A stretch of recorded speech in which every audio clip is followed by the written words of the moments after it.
Good morning, everybody. I am from Indian Chamber of Commerce. Panelists are requested kindly check your audios and videos, please. Panelists are requested kindly check your audios and videos, please.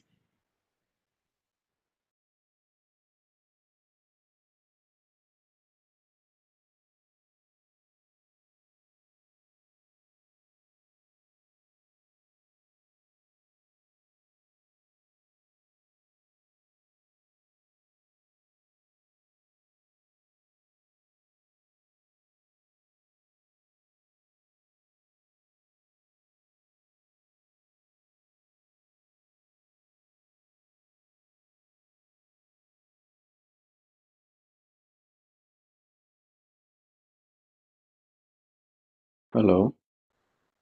Yes, sir. Hello. Yes, Yeah, sir. good morning. I'm Suresh. I already checked it once in the morning, Okay, 9 okay, sir. Okay, 9:30. okay, sir. Okay, sir. Thank you, sir. Sure, thanks. Hello. Yes, sir. Hello. Yes, Good sir. morning. This is Vinod call from All India Rice Exporters Association. Okay, sir. Am I audible? Yes, sir. Yeah, perfectly, sir. Yeah. I am also getting the. Okay, Okay. okay, sir. Thank Okay, sir. you. Welcome, sir. Thank you. Good morning. How are you, Panna, this side?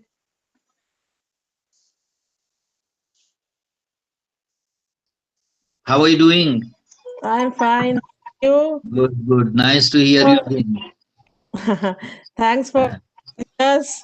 We are really happy to have you in today's program. No, it's my pleasure because you know I have worked in Kolkata for 4 years, and then Yes, yes. West Bengal is a major rice producing state. Yes, absolutely. Sorry. Yeah. Yes, So it is really. good to be in contact with people in West Bengal because my intention is to promote rice exports from the state. Yes, sir. Yes, sir.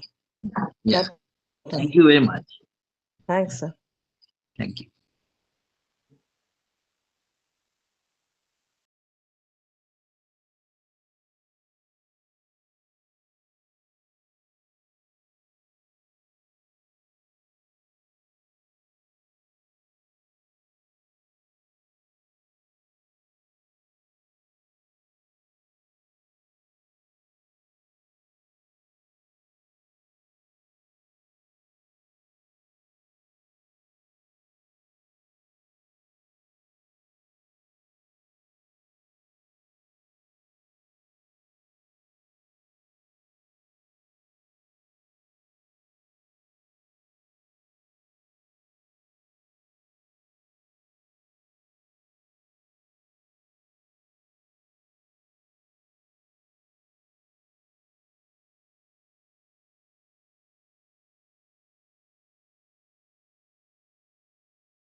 Good morning, Sushil Chaudhary ji.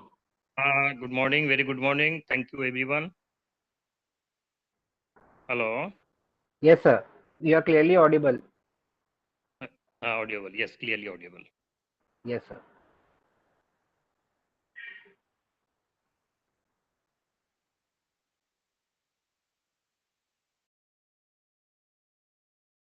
ये वाला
notice लिख दीजिए।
Good morning, Dr. Datta. Good morning.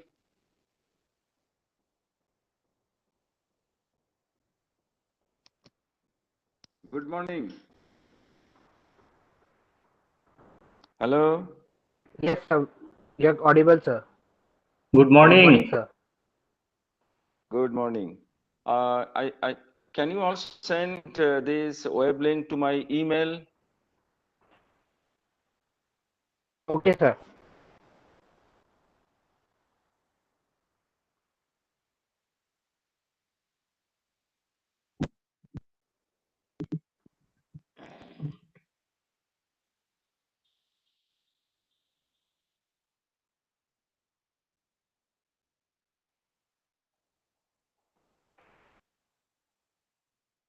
Good morning. Good morning. Hello. How, Dr. Chaudhary? How are you? Yes. How are you? How are you? I'm very much happy to see you. After a long time. That's true. I- Still at Bolpur, Maharaja? Thank you very much. But Mil I always Maharaja. recall Mil you. Maharaja.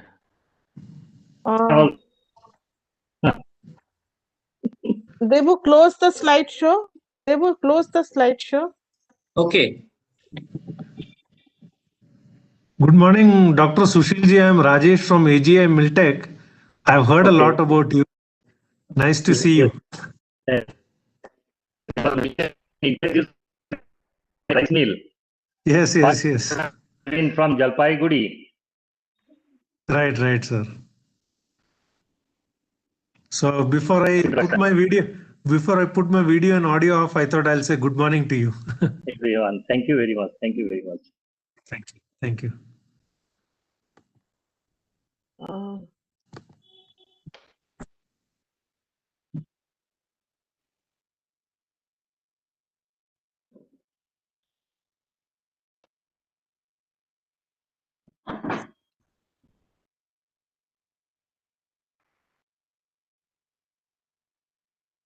Sarvesh, did you send the mail to Professor Datta?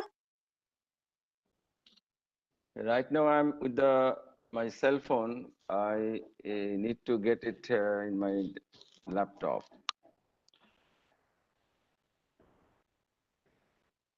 Otherwise, we can start with the present system.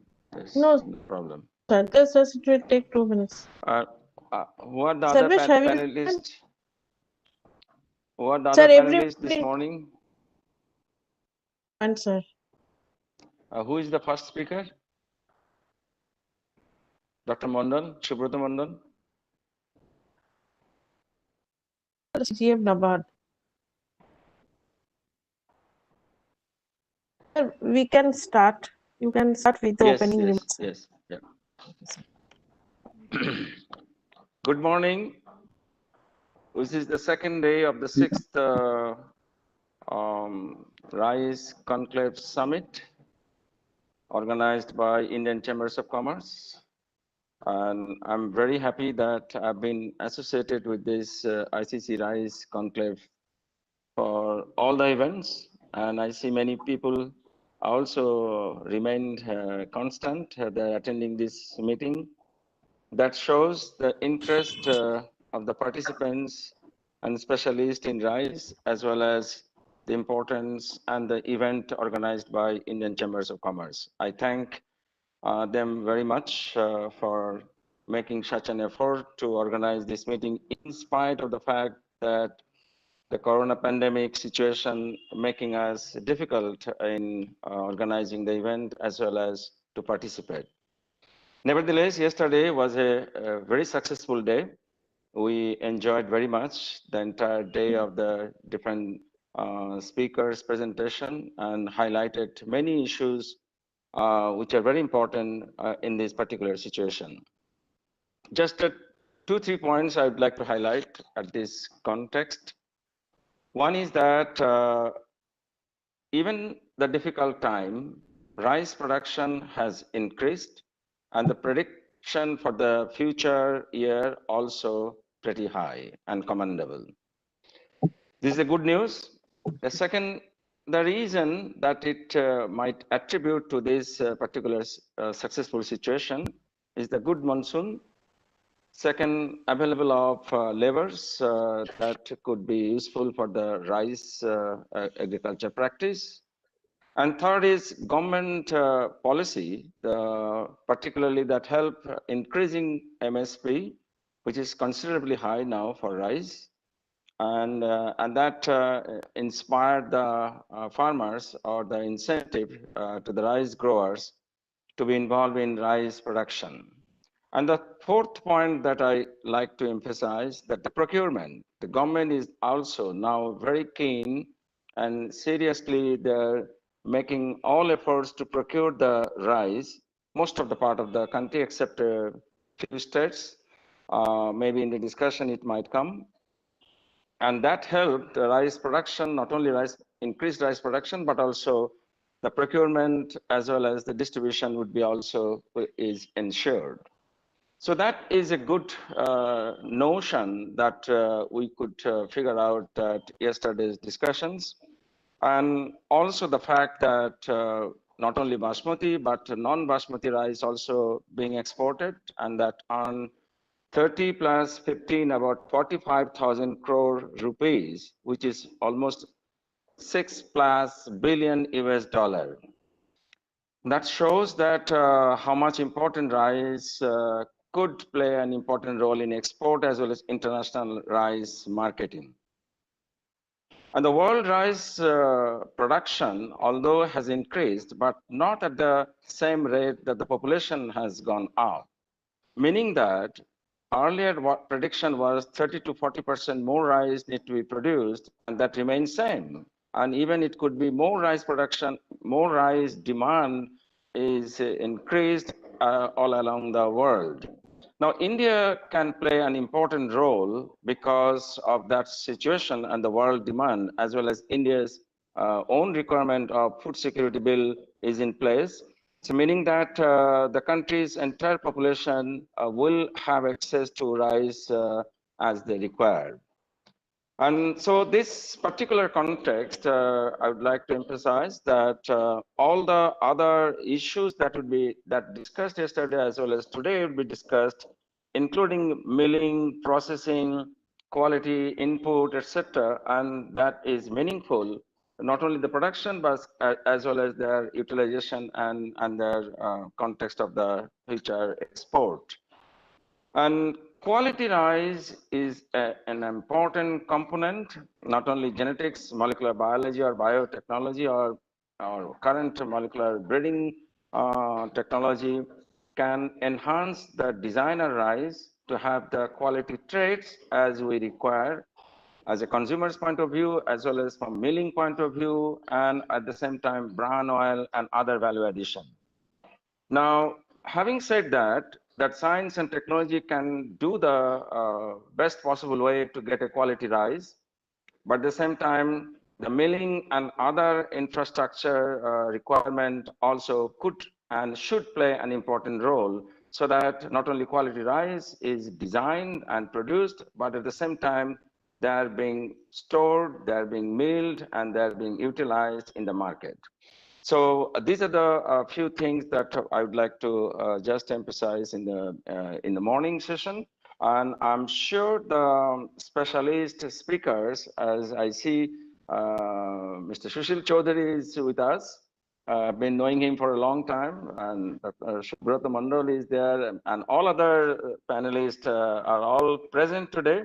So I'm sure they would bring the new insight and the knowledge, as well as the future direction for the RISE conclave, as well as the recommendations for the country, as well as for our own sake.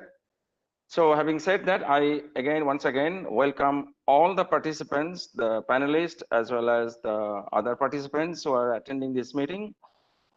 And also thank Indian Chambers of Commerce, and particularly Madhuparna Bhaumik for organizing the meeting and also inviting me to be involved with the RISE conclave or RISE summit, whatever way it can be said. And I love this event, and I'm sure that the entire morning we'll be looking forward to listen to the experts' views and their future direction. Thank you. Good morning again. And now we may start with the presentation from Dr. Subrata Mandal, the CGM from NABARD. Dr. Mandal, please.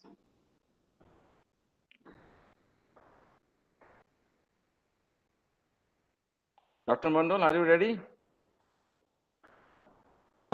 In your UNO application, mobile application.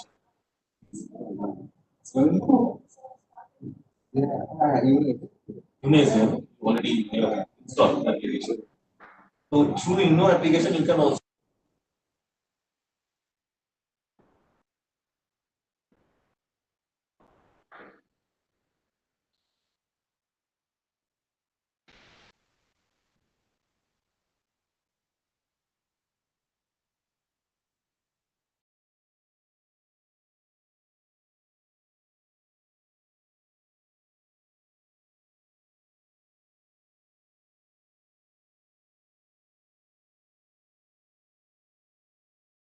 You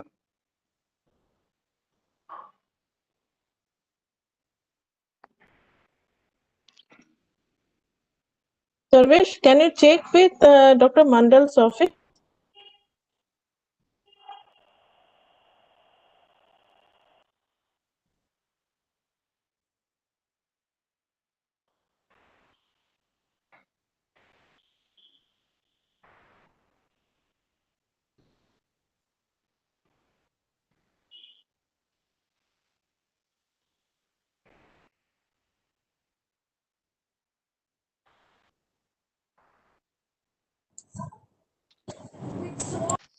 Hi, welcome, Dr. Subrata Mandal. Now it's your time for making the presentations.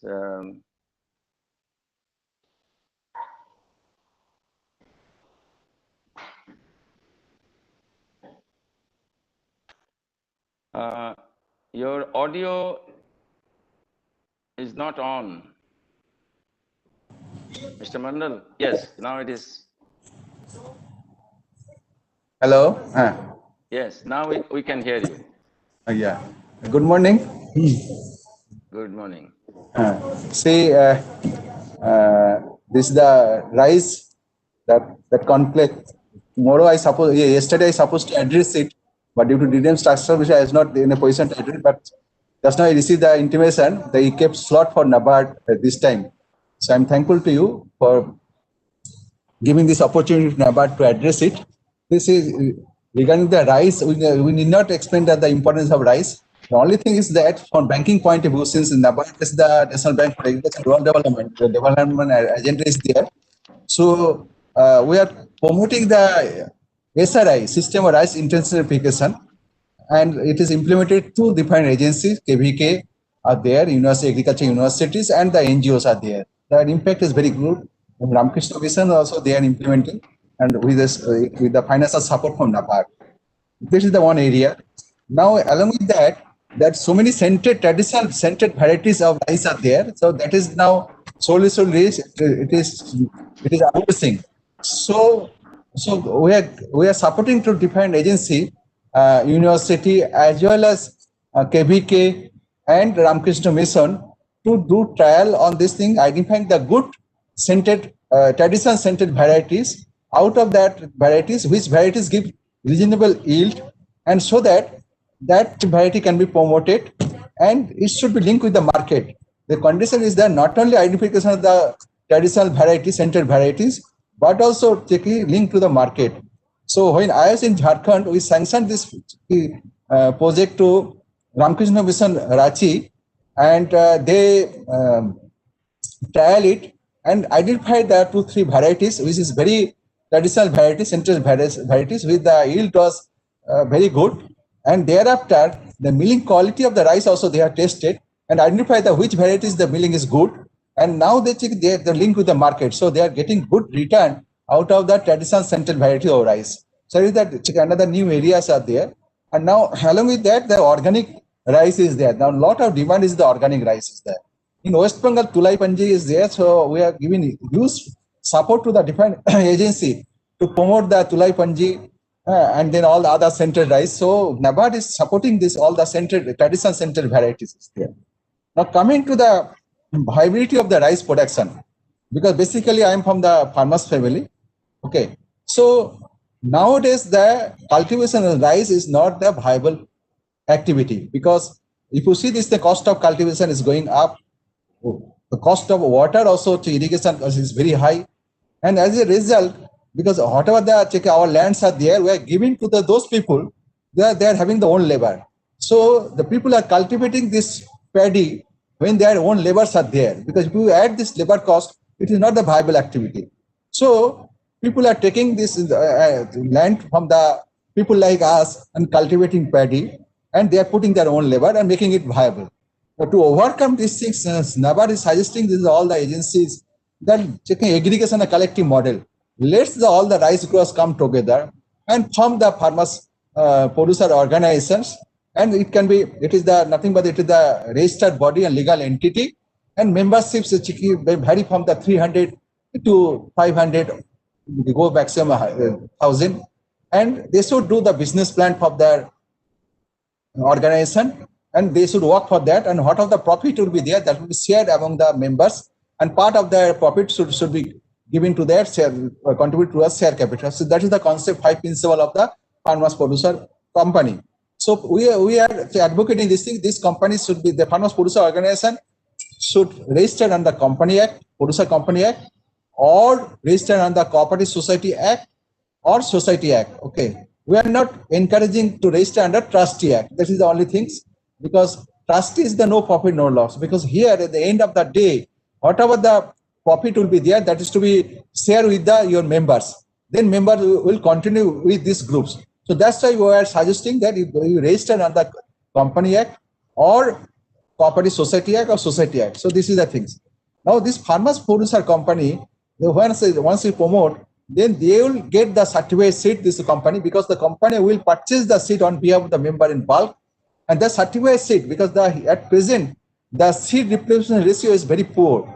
So then the farmers will get with the certified seed replacement ratio will reach at least 36 to 40%, and then they can purchase this input, the fertilizer, all these things, the good quality fertilizer directly from the dealer or wholesaler. So the cost of fertilizer will be less, and whatever our mission is that doubling of farmers' income. So for that, the cost of cultivation will be less if you purchase in bulk. Okay. And good quality materials will be available. Then agriculture operation also, that farmers producer organization, when they keep this tractor power tiller, or then they can do the agriculture operation in time, and as well as the cost of cultivation also reduce. The mechanization of agriculture, because the 96% farmers are small and marginal farmers, so mechanization is not possible. So for mechanizing this agriculture, so there is need for the irrigation and cultivation in the agriculture sector, especially in the paddy area, because in West Bengal, most of the areas comes under paddy. Now, this after the aggregation, the new improved package of practices, improve the technology, the farmers has to adopt. But individual small and marginal farmers not in a position to adopt the latest technology, improve package of practices. So when the collective farmers comes together, so then it is easy to transmit that improved technology among the farmers, and so that their production productivity will increase. And thereafter, the whatever the production will be there, so that production that farmers producer company organization can collect it, and then thereafter do the validation. Validation mean that from the paddy they convert to the rice, then thereafter the rice flour, then after the rice flour they can make it the butter for the making the idli dosa, that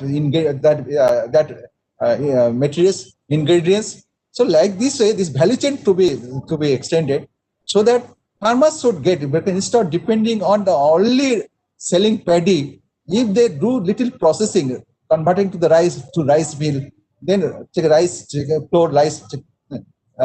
flour, then making the butter type things for the idli, dosa, all these things, then automatically the price of the paddy will increase and paddy cultivation will be viable. So NABARD is harping on that. And now you say recently that that farmers bills have been amended. Under that, the farmers are now allowed to, farmers producer organization are allowed to set up the marketing outlet, because the APMC was there. The farmers supposed to sell their agriculture produce, in particular in APMC. And you know this APMC, that transaction, how it is happening, all this thing. Due to the recent amendment, all this act, so now farmers producer organization will establish the marketing infrastructure in their area, and at the farm gate, all the infrastructure will be established, like milling of the paddy, then flooring, all these things will be there, packaging, all these things. And for that, another dedicated fund has been created, that Agri Infrastructure Fund, for which that banks has already signed MOU with NABARD. State Bank has signed the MOU with NABARD. Yesterday, UCO Bank on pan-India basis, they have signed the MOU with NABARD yesterday with NABARD in this office. So like this, all banks now agreeable to participate this that Agri Infrastructure Fund, and where the 3% interest summation will be provided by the Government of India, and plus 2 crores credit guarantee when the bank will give the loan. So it is giving the guarantee will be provided by Government of India up to 2 crores. So this is the good scheme is there. So in the agriculture sector, at farm gate level, that all the infrastructure starting from the processing, sorting, grading, value addition, and then packaging, so all things can be done, and for that the support will be available from the Agri Infrastructure Fund. So these are the new initiatives taken. I hope that with this support, that paddy sector, the paddy conclave, that paddy sector will promote, and especially I am emphasizing on our traditional scented variety. Tradition like the Chulai, that Chulai Panji is there in the, if you see Uttar Dinajpur and that area, Malda, Uttar Dinajpur, South Dinajpur, that can be promoted. Basmati rice can be promoted. So many scented variety, it is now abolishing. So that can be established here with this one. So a lot of scales, instead of going for only the one type of crops, one type of paddy variety for the table purpose, they can diversify the paddy cultivation along with the table, and then they can go for these are the scented variety for the export purpose, so that farmers get remunerative price, and that paddy cultivation will be the profitable activity.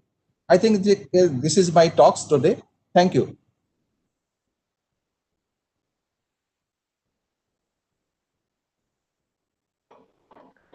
Thank you, Mr. Subrata Mandal, for a very important message that you have delivered in your talk, that how self-sufficiency of the agriculture-based, rice-based agriculture can be achieved through different NABARD program, and particularly economic sufficiency, self-sufficiency that you are addressing.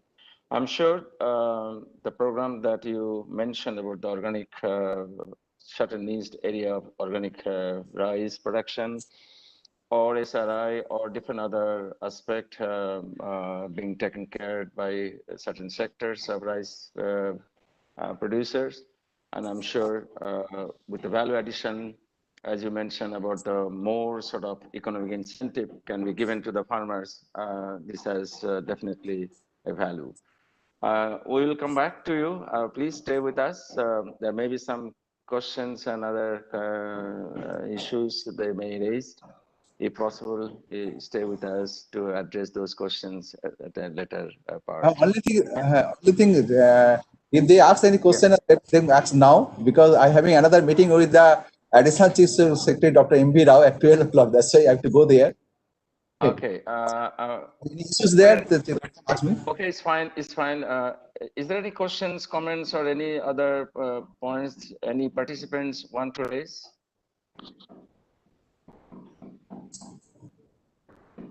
Not yet, sir. They're not yet ready. No, they will come up with the questions after some time. If they have any questions, then we would send the questions to Mr. Fine. Mondal. Fine. Yes, sir. Okay. Sir, we will send it to you. Okay, so nice. Okay, thanks. So Thank we you. can have your responses as well. Yeah. Thank you very much, Mr. Mondal. Thank you very much for your, in spite of busy schedules, that you could come and make your presentation. Yesterday also we were expecting, but nevertheless you made it today. I'm sorry. Yesterday my structure meeting was there. Okay. We understand it. Thank you very much. Thank you very much for this sort of. Who is the next speaker, Madhuparna? Because I'm using cell phone, I don't have now the program with me. Mr. Rajesh Balachandran. Sir, we have Mr. Rajesh Balachandran, Vice President, Sales and Marketing, AG Miltech Limited. Okay. Mr. Balachandran, please. Mr. Balachandran, are you here? Yeah. Good morning, Mr. Sopan. Good morning, Mr. Balachandran, and we would be very keen to hear your presentation. Please go ahead with your presentation. Thank you. Thank you. So let me just introduce myself. I am Rajesh Balachandran. I am the Vice President Sales and Marketing of AGI Miltech, which is a end-to-end solution provider for any grain processing.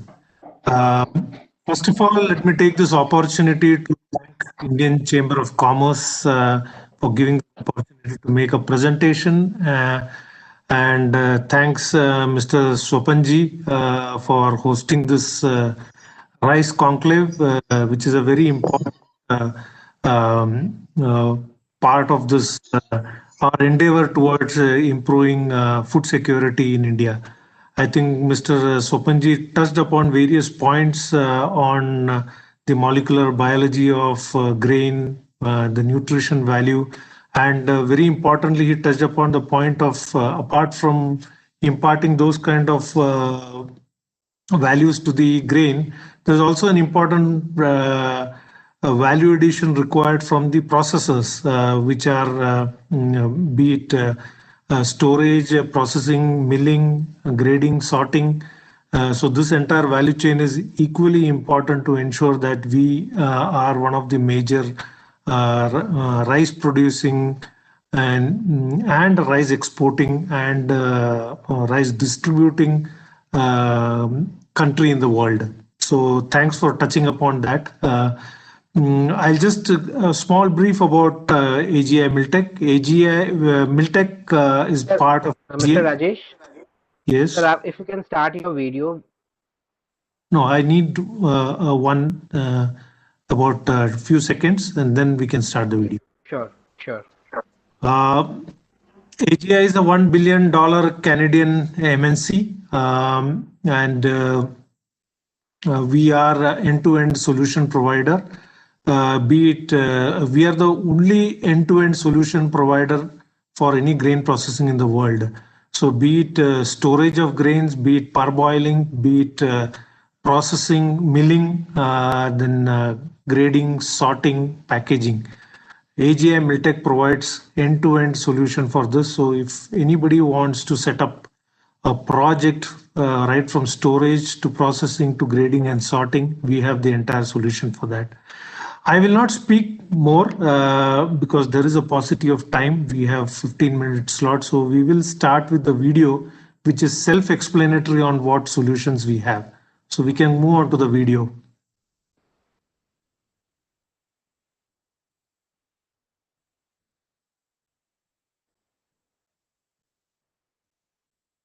Now you can play your video, sir.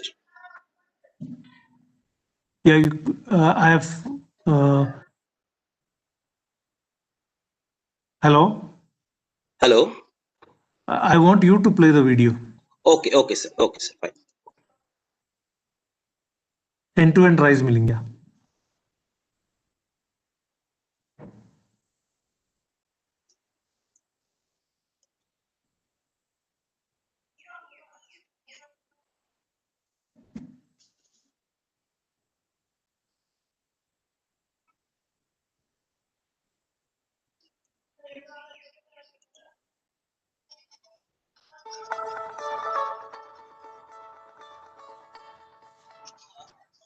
AGI Milltech is the largest grain processing machinery manufacturer.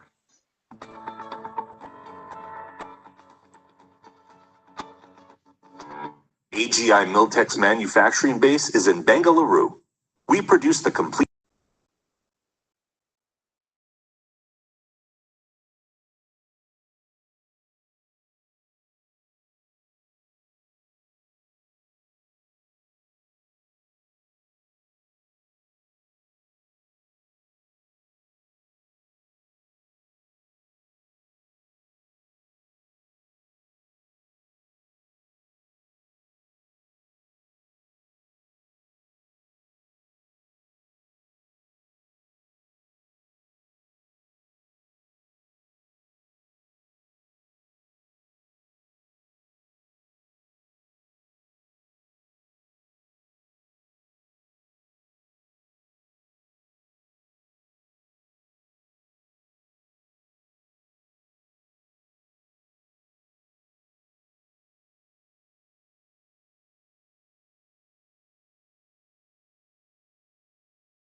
Hello.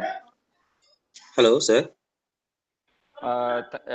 Is your is it complete your presentation, Mr. Shashi No, Kumar? just two more Okay. presentations. Okay. Please Yeah. go ahead. So Please.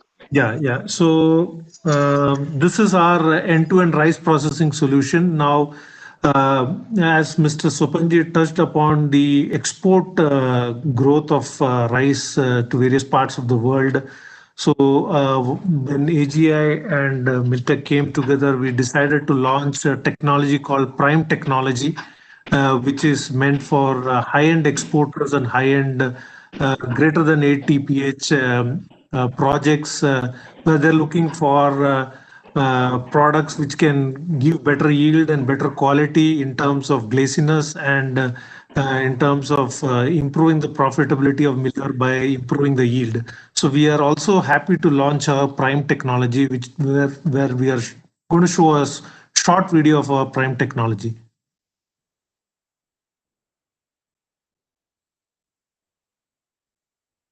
Hello.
Thank you. So this was a premium technology for exporters and people, customers who want to put very large projects. Important part of any rice processing is also sorting to remove discolored, damaged rice. So we have a very good series of color sorters, which also we are going to make a small presentation on. So over to the color sorter presentation.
Thank you. So on the color sorters, just a small brief. We have a partnership with Mayer, who is a global leader in color sorters. So that's our partnership which we are carrying forward and value adding and marketing these products in India.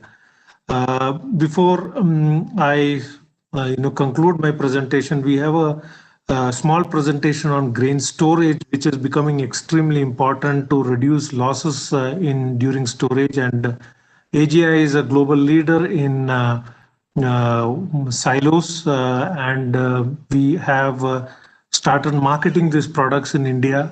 So a small presentation on silos by our product head, Anis, on the silo part. Over to Anis. Thank you, Rajesh sir. Good morning, everyone.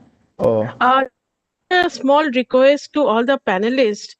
If you can kindly, when you are speaking on your video, because we are not been able to, take your photographs for the report and all. And, the interaction will be more fruitful. All right, okay. Yeah, So please. this is myself. Thank you. Please give the screen share to Mr. Anis for PPT. Yes, already I've done. Just a moment, I'll just.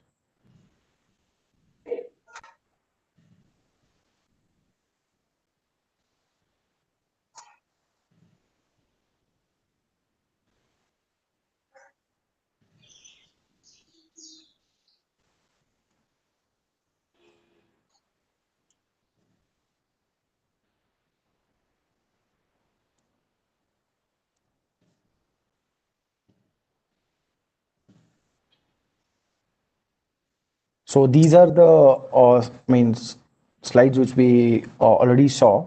So coming on to the grain storage silos, as our Vice President already informed that AGI is market leaders in grain storage worldwide.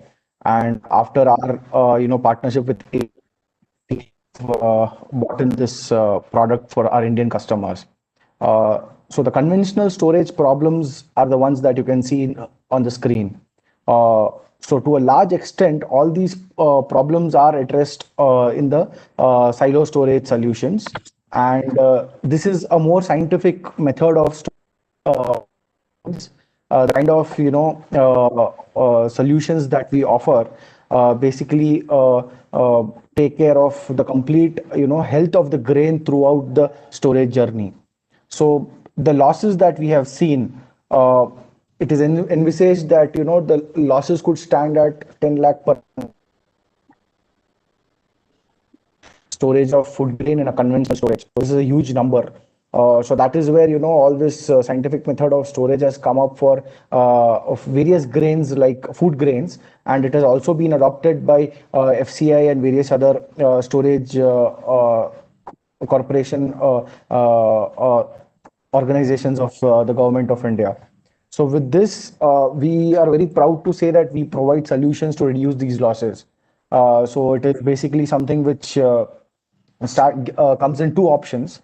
The option one that we can give is in a particular rice mill, we can give options of removing the MS or mild steel paddy bins by hopper bottom silos. So these are completely galvanized silos which are hopper bottom in type.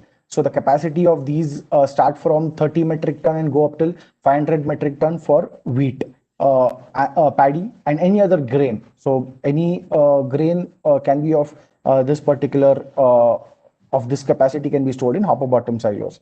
Coming to bulk storage, that happens in something called flat bottom silos, which you can see in the left hand bottom screen. So here the the capacity starts from 1,000 metric tons and goes up to 3,000 to 3,500 metric ton in terms of paddy. In terms of other grains, we can go as high as even 15,000 metric ton in a single silo. So coming up to the introduction, so we are proud to bring European standard grain storage solutions through our sister company in the AGI group called AGI EMEA.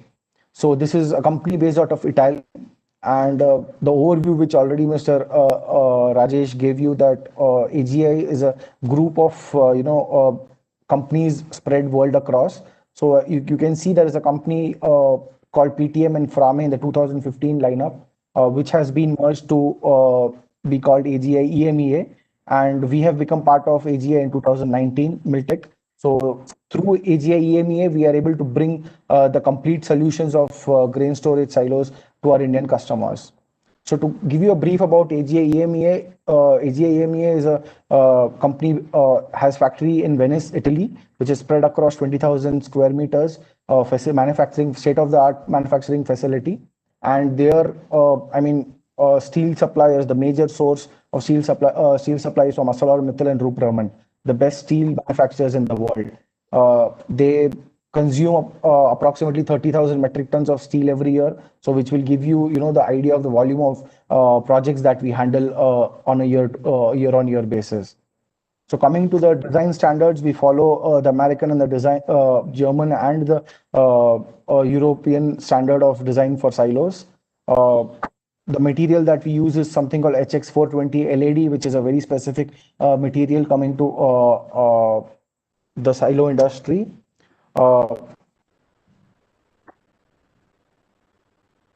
We give something called Z600, which is 600 GSM of galvanization for the sidewall and stiffeners. The roof is something called zinc magnesium 310 is what we offer. These are all technicals of the technology that we offer, but to put it in a nutshell, we give the best in-class product presently in the silo market.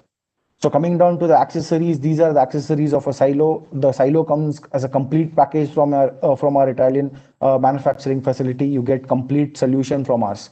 So what are the benefits of these silos? Like just to put a light, we give the best in class raw material of steel in the complete silo industry as of now. We are proud to say that the material that we offer has a 10 years warranty, both on structure and galvanization. Coming to AGI Miltech's contribution here, we become a turnkey solution offer providers, where we can completely provide you a complete solution for storage. And since we give rice mills, so it is like if you approach us, we can give you a complete end-to-end, starting from storage solutions till the bagging line. So it is a complete one-point solution provider we are. So we have a very well-established project management team from AGI as well as a local support team here in India. So apart from paddy, we also offer storage solutions for wheat, maize, broken rice and distilleries, soya, chickpeas, etc. We have a very good reference base in India as of today. And with this, we thank you for the opportunity given to us. And with all the new policies that are coming up like Farm Gate, and like Mr. Subrata Mandal already told that, the various funding schemes that have come up, we are very sure that storage is getting to get an impetus, and we are here to serve the Indian market. Thank you so much for the opportunity. Thank you, Anis, for the short and brief presentation, and thank you, ICC. We are happy to be sponsoring this Rice Conclave. Happy to take any questions or queries if there are. I'm not sure whether right now if there are any questions, but what I find, I must congratulate the entire presentation and the team. That end-to-end solution, this is a great effort, and it looks like a real sort of modern system. And I must appreciate, and I'm sure those participants were lucky to witness your presentation, see that what are the facilities that infrastructure you created for this kind of processing, as well as for the quality system. Thank you very much. If there are any questions and comments come, we would forward to you for your response. I'm sure you'll be happy to respond to these comments for further action with our. Already come. Some have come, but we will take it up in the this thing at the last. Okay. So it would be nice if Mr. Shashi Kumar, if you are stay with us for the rest of the presentation, if possible. other meetings, but I'll definitely try and address the queries if at the end of the presentation, if you can forward it to me, I can do that. Otherwise, we'll forward to you. That's for sure. Yeah. Thank you. Thank you, customers. Thank you, all of them. Thank you. Thank you very much. Our next presenter is Mr. A. Srinivas, Senior Principal Scientist, Brain Science and Technology, CSIR CFTRI. Mr. Srinivas, are you here? Good morning, sir. Yes, I'm very much here. Good morning. So good morning. Please go ahead. Nice to see you. Thank you so much. Can I have the control for sharing the video, please? Yes, sir. I have a small presentation. Yes, sir. Now you can share your presentation. Yes, thank you so much. Good morning, everybody.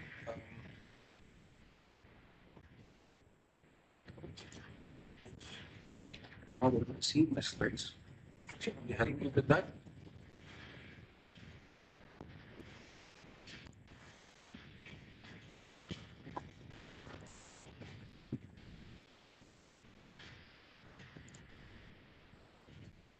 I'm not able to see my presentation. So, is it visible to everybody? Yes, sir. It is visible, sir. Okay. Okay, right. I thought I would discuss something about the problems and perspectives of the rice milling industry in India. I've been working in this area since 1987, so I have seen quite a few of these rice mills in the country, and I do understand what the rice mill is in the country today. It is an important industry, so what has happened is the number of varieties have increased, and the same varieties are there, but over a period of time, what has happened is these varieties have changed in their characteristics over the decades. So it's like, say, Sona Masuri. Sona Masuri 10 years ago is not the same Sona Masuri today. So what is happening is that the rice mills, when they mill it, they don't get the same yields they were getting maybe a decade ago. And if you see the problem in the rice milling industry, it is seen that all the rice mills are not of the same age or they are not of the same technology. So you can see a very basic rudimentary system to an ultra-modern HACCP compliant rice mills in the country today. So this is a very big variation, and what is happening is the government of India has said that you have to give 67% of rice, whether your rice mill is 1965 born or 1995 born or 2015 born. So I feel there is a need for the outturn ratio study that has to be done once again with the newer paddy varieties. Now, this thought came to me because a couple of years back, we did a study for the UP state government, and the rice milling industry in UP impressed upon the government of UP. And we did a study, and we found that in some varieties that have been introduced, for example, the hybrid varieties, the outturn ratio was not as expected by the government norms. So I think this sort of a study has to be taken up once again. And another important thing is operators are not completely trained. The person who is really operating the machine, there has been a training that has been given by the machine manufacturer, but by and large, what happens is he follows what he has learned over the years, or probably from his father or grandfather. There is no training institute available in the country. And another important thing is the machine parameters vary across manufacturers. Yes, I do agree that each design is different. Each manufacturer has his own standard parameters that he's considering. Now, if you take even for example, the state of rice polishers, even if it is a vertical polisher, there are two options. Either the material comes from the top to the bottom, or there are other machines wherein the material is fed at the bottom and it comes out on the top. And what are the parameters for the screen? Now, if you take the screen, Miltech screen is different, Satake screen is different, Bueller screen is different, the Decker screen is different. So each person has come out with his own screen, and therefore it becomes a niche product for the guy to be, for the rice miller to be buying it. Now, has there been a study made where this type of a polisher is good for this particular variety? No, no such study has been. So everybody claims that we have the best machine. And now there are so many manufacturers. Is there a government approved machine testing center for rice mills in the country? Why don't we have this? So that we know the performance of each of these machines that are being manufactured in the country. And therefore, the person who is finally buying it, the rice miller, is aware that, yes, this is the sort of machine that I need to buy. We have it in automobiles. Each automobile is tested for its performance. And then there is a report that is made. So similar such things should come for the rice milling industry in the country. So it should not be just one single center. There should be multiple centers that are to be set up in the country. And then each manufacturer can get it tested there. And what happens is, yesterday I made this point, before releasing a new paddy variety, milling studies, yes, not at the lab level. Lab level yields are much, much higher than your the yields that you get from the large scale. And not only the variety to be seen with respect to its milling characteristics, but also the other things. What is the nature of starch? What is the composition of the amylose and amylopectin in it? And therefore, whether it is good for table rice or whether it is good for value-added products. We need to do this study before we release the variety. So it is better that we can have, collaboration of the agricultural universities with technology universities to determine the characteristics of the paddy. And we tag it. We say that, yes, this variety is good for puffing, and this variety is good for making poha. This variety is good for table rice. So we tag it that way. I think that would make a lot of difference in the industry. If you see the effect of combined harvesting on milling yield, has anybody studied it? I have seen that most of the farmers resort to combined harvesting. And the combined harvesting method has been adapted from the wheat milling industry. Now, whether these combined harvesters have been modified to suit rice milling. So what happens is there is a lot of crack that is imparted into the kernel.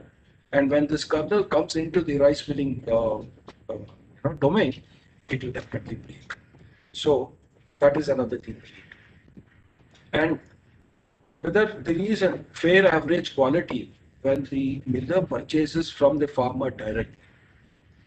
Now, there is always a difference of opinion. The farmer says that, no, my paddy is okay, but the miller says that, no, it's not having the right moisture. So what can we do about this? So there is a lot of high moisture that is procured by millers, and it is almost at gunpoint that the millers are asked to procure these high moisture paddy. And what about drying these things? Now, why can't we have a drying facility for the farmers? A common facility where it comes in, there's a cleaning system there, and there's a drying system there, and it gets into the domain of fair average quality, and then it is sold to the millers. And another thing that has been often neglected is the use of husk for power generation. Yes, we do have the technology in India today. Way back in the 60s and 70s, it was imported, but today there is a lot of manufacturers who generate power from husk. Now, the calorific value of husk is about 3,000 kilocalories per kg, which means that 3 kg of paddy husk has the calorific value of 1 liter of diesel. So there are two routes. One is either we convert this husk and burn it and convert the water into steam, and steam is taken for generation of power through a steam turbine, or if we have a controlled combustion of husk, this can be converted into gas, and this gas is fed directly into the diesel generator, and therefore you have power generation.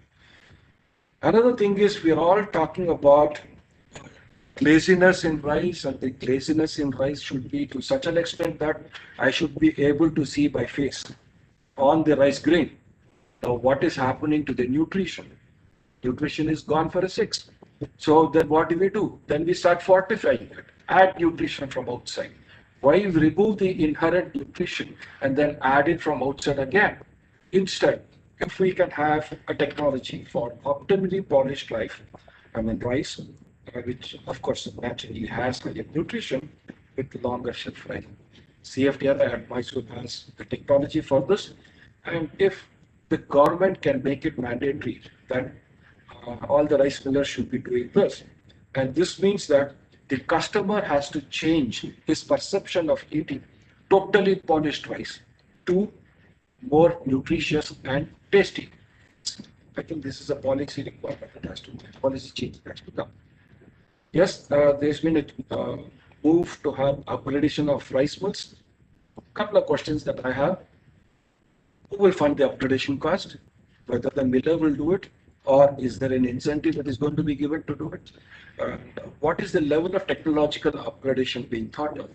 I think this sort of study was done by CFTR way back in 1962, wherein they said that whether we have to import the technology from other countries or our Indian technologies. CFTRI study showed that Indian technologies were good enough, and therefore we did not have to import the technologies or the machineries way back then. I think we need to think of that. And then who will give the certification of accreditation? I think somebody has to do it, whether it has been really upgraded or not. So to address the requirement of training of the manpower, CFTRI has teamed up with APIT and PULA, and we are setting up a global center for rice technology at Mysore.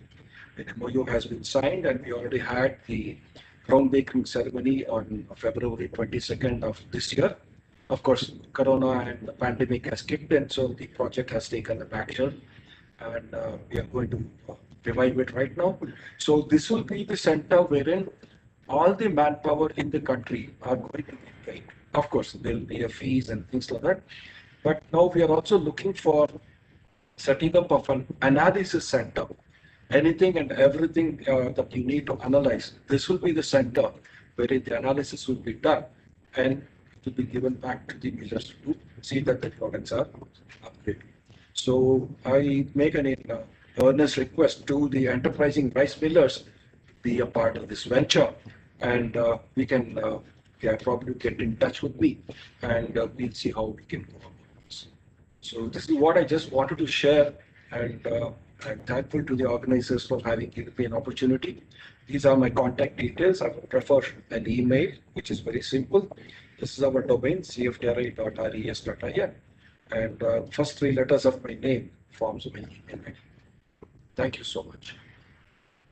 Thank you, Mr. Srinivas, for an excellent presentation showing the Indian context and Indian scenario of particularly our moist paddy when harvested and collected, and many other issues that you highlighted. Thank you very much. Thank you, sir. Stay with us. If sure. I'll be there. There is certain questions, then we would come back to you. Yeah, sure. Now we move to the next speaker, Mr. Suresh Laxminarayan, National Process Manager, Nutrition International. Mr. Suresh Laxminarayan. Yeah. Good morning, sir. I'm here. Good I morning. just need the rights to share the PPT. I have a presentation. Sir. You can share. Yeah. Please let me know when you're able to see the screen. Yes, perfectly. It's visible. It has come. It has come. Just a minute.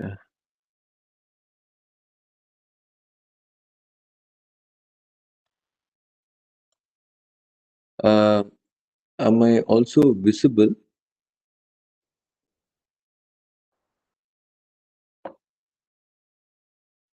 The presentation is visible. Okay. Yes, sir, visible. Sorry.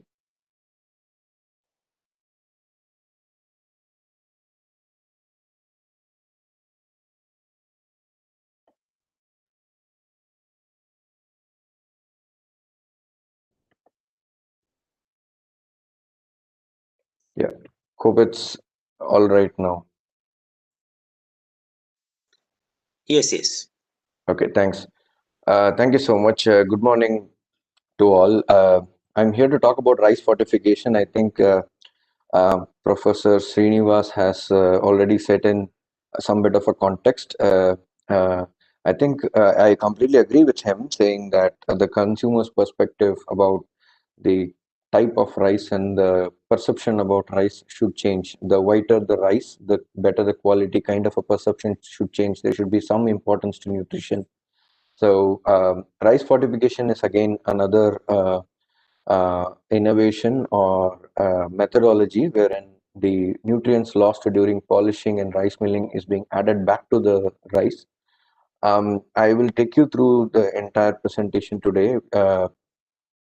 The objectives that we wanted to achieve today through the presentation was one, to give a quick introduction or overview of rice fortification, and also how and the what's of implementing rice fortification, which is already being spearheaded by Government of India, and also take the queries and clarify any queries, whichever I see.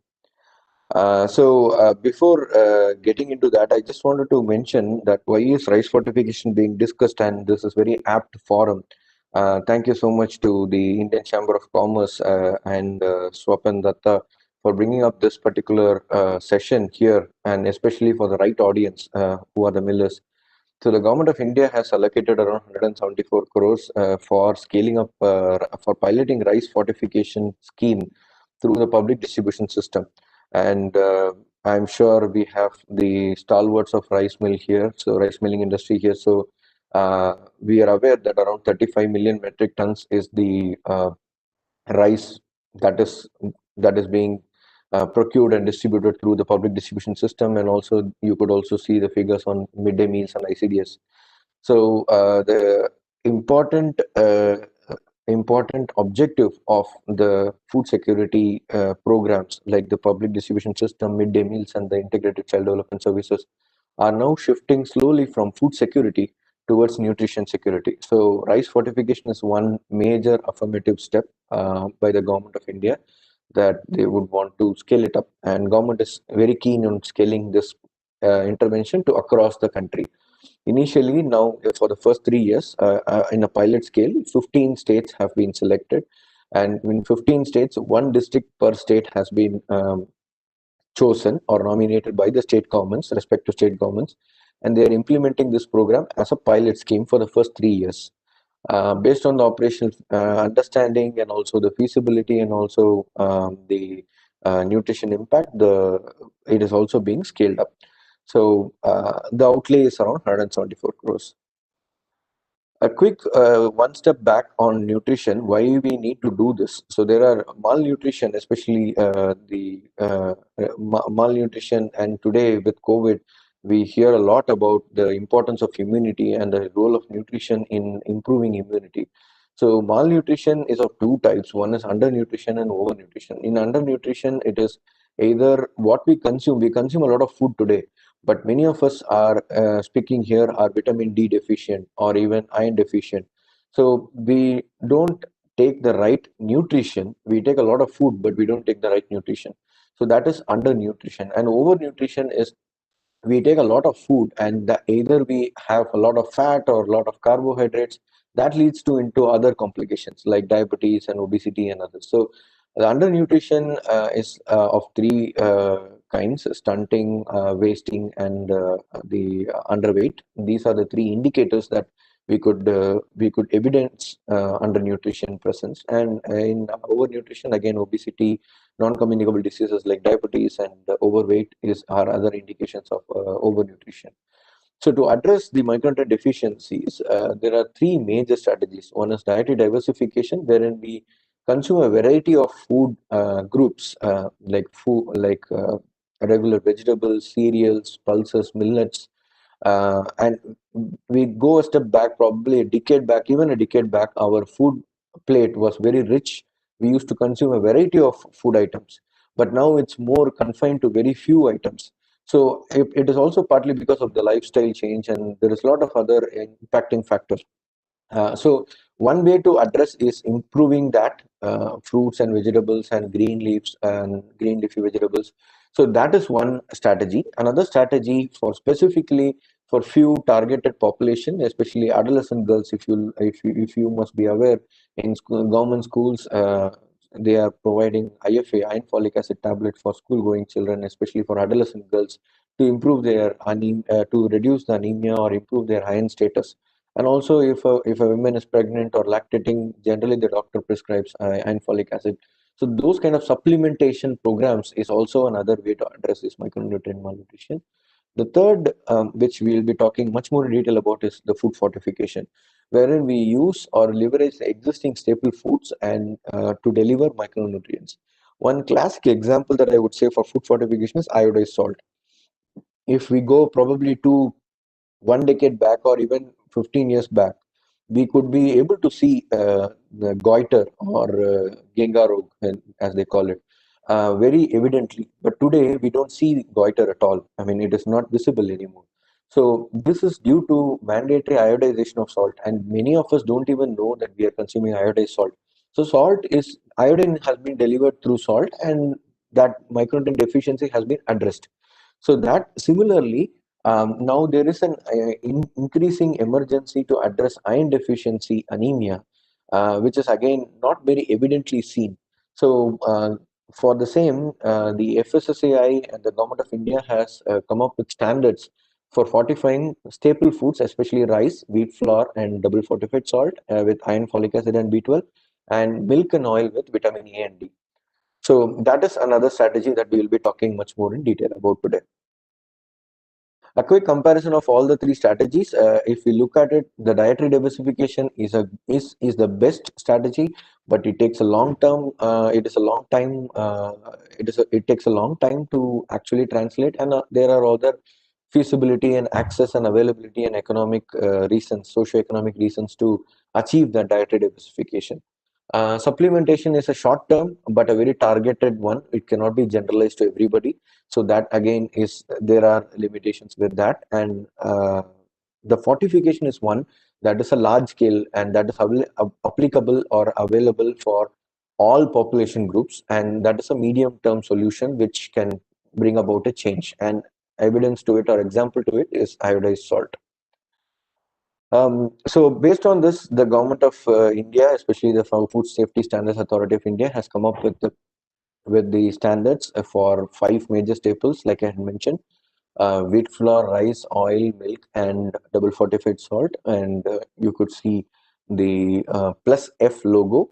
The plus F logo is more like an ISI or an AGMARC logo, wherein BIS logo, wherein it indicates that the staple food is fortified adequately. So when we even go next time to the grocery shop, if we buy an edible oil, we look for this plus F logo. We will for sure find the plus F logo if it is added with vitamin A and D, or milk for that matter. For those who are in Delhi, Mother Dairy has the milk with fortified, so you could see plus F logo there.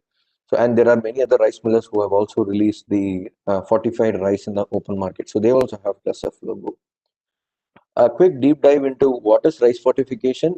So there are two-step process in this. Fortified rice, the first, it involves production of a fortified rice kernel, which is a nutrient dense kernel. This is basically an extruded product. It is developed through extrusion. 96% of it is 95 to 96 or even 92 to 96%, depending on the micronutrients.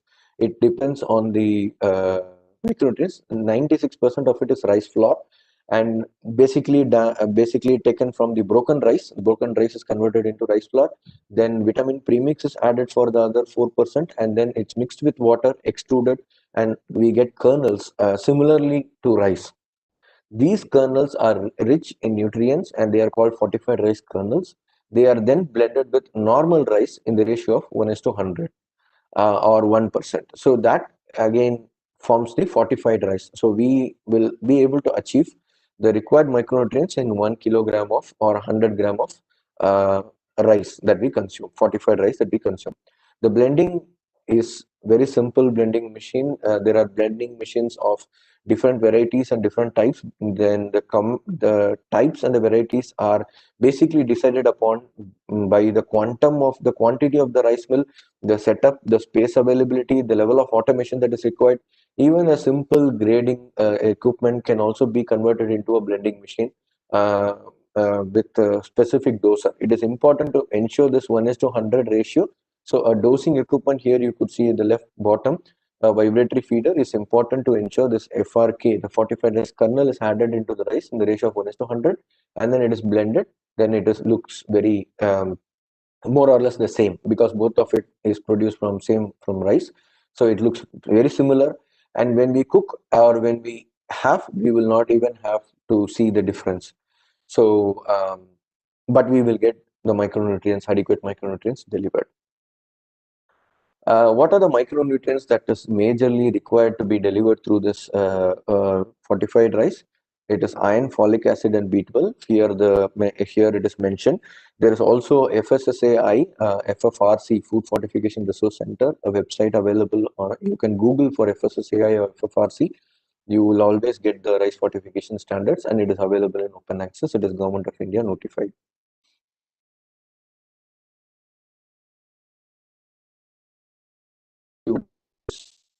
In the overall public distribution system, where does the fortification happen? So this is just a general schematic diagram of the entire supply chain of PDS. We see the fortification to happen at the miller's end, and that's why we are rightly talking to the millers today. And it is important that the Government of India is also interested in scaling up rice fortification across India. So the millers at the miller's end, once before packaging, after the rice is completely polished and milled and polished and ready before packaging, a blending machine is required to be added, wherein a dosing and a blending system is added, and that finished rice, polished rice, is blended with the fortified rice kernel and then packed. So that is one single operation that needs to be added at the end of the rice mill. It can be added with any rice mill, whatever metric tons it could be, and whatever automation level of automation it could be. A simple blending machine is added, and even to that matter, a grader could be converted into a cylindrical grader could be converted into a blending machine. I already mentioned that after blending, we will not be able to distinguish, but we have to ensure the blending ratio of 1:100. So this is a very small, a simple cartoonic representation of a quality test that the millers would be required to monitor on an hourly basis at their own milling production facility when they are blending the fortified rice kernel with the normal rice. A simple simple test is required to see how much is the ratio of blending. This is important and very, very critical quality control measure at the miller's end, because once the fortified rice is blended and it is sent to the warehouse, the blending ratio will also be checked at the quality control by the quality control authorities at the food department or at the warehouse, receiving warehouse at the state warehouse corporation or from the FCI. So as a miller, to enroll probably or to get into this rice fortification, what should we do? One is that we should understand our capacity and install a blending machine with the dosing system, so that we are able to procure FRK, the fortified rice kernel, from a vendor which is certified by government. The fortified rice kernel vendors are very few. There is also a big opportunity wherein the millers can also set up the FRK manufacturing unit. It is a very simple unit. We will be happy to provide technical assistance, and even you could also approach Food Safety and Standards Authority of India for technical assistance. There are some millers like Patabi Agro have in Andhra Pradesh. They have set up the kernel manufacturing facility, and one big advantage of a rice miller themselves putting the kernel manufacturing facility is the major cost of the kernel production is the broken rice. That is a major raw material. So if you are already having a rice mill, your brokens could be converted into rice flour, and you could also produce fortified rice kernel. Thereby you reduce the transportation cost, and you can produce kernel. You can use it for your own blending, and you can also sell the kernel to other millers. So there is also a potential opportunity, and there is also a large gap or requirement for kernel manufacturers in the country. So this is the right time if you're thinking about an investment to get into the fortified rice kernel production. And then once you procure the kernel from the FRK manufacturers, then it has to be blended, get the clearance from the State Department, get it blended, do the QA/QC, which I had just shown in the previous slide, look for the blending ratio, and then regularly monitor and maintain records of monitoring, and then that needs to be backed, and that can be sent to the warehouses as normally as possible. So in addition to this, what is the cost implications when we talk about, and what are the demand and when we talk about this particular scheme? So the cost varies from different states to state, based on the location of the kernel manufacturers, and also based on the location of the millers, and also the government. The state government takes a call on it. But I am just putting this slide to show that what are the cost considerations that has been taken by the government of India in terms of the incremental cost of fortification. So the cost of FRK, the fortified rice kernel that will be procured for blending, is borne by the is borne by the government of India. Then also the operational cost, a particular percentage of operational cost, and also the depreciation cost, annual interest, and the interest is also annual interest on the capital is also interest on the working capital is also being considered. So it is important that the miller is putting up the initial investment, but on a recurring basis, if they are empaneled with the government for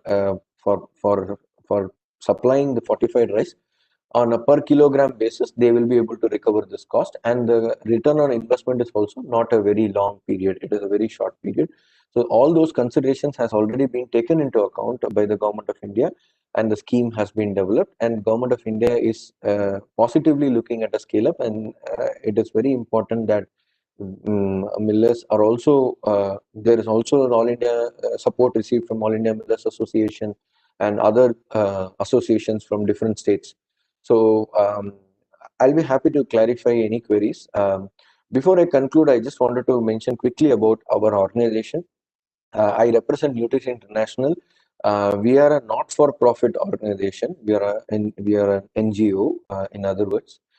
We work across 8 states in the country, and our focus is majorly to support the governments, both the national government and the state governments, in various health and nutrition related programs. So we not only work on fortification, we also work with the state government and the central governments on the other health programs, like the supplementation program, the vitamin A supplementation, the iron folic acid supplementation program. We work as a catalyst. We provide only technical support to the government for them to to implement the programs. And here you could see we reach across different age groups across the 7 to 8 states. What we could offer as an organization to the millers or to all the stakeholders present here is this: that we could provide support in procurement or procurement processes, be it FRK, be it blending machine, be it the FRK machine.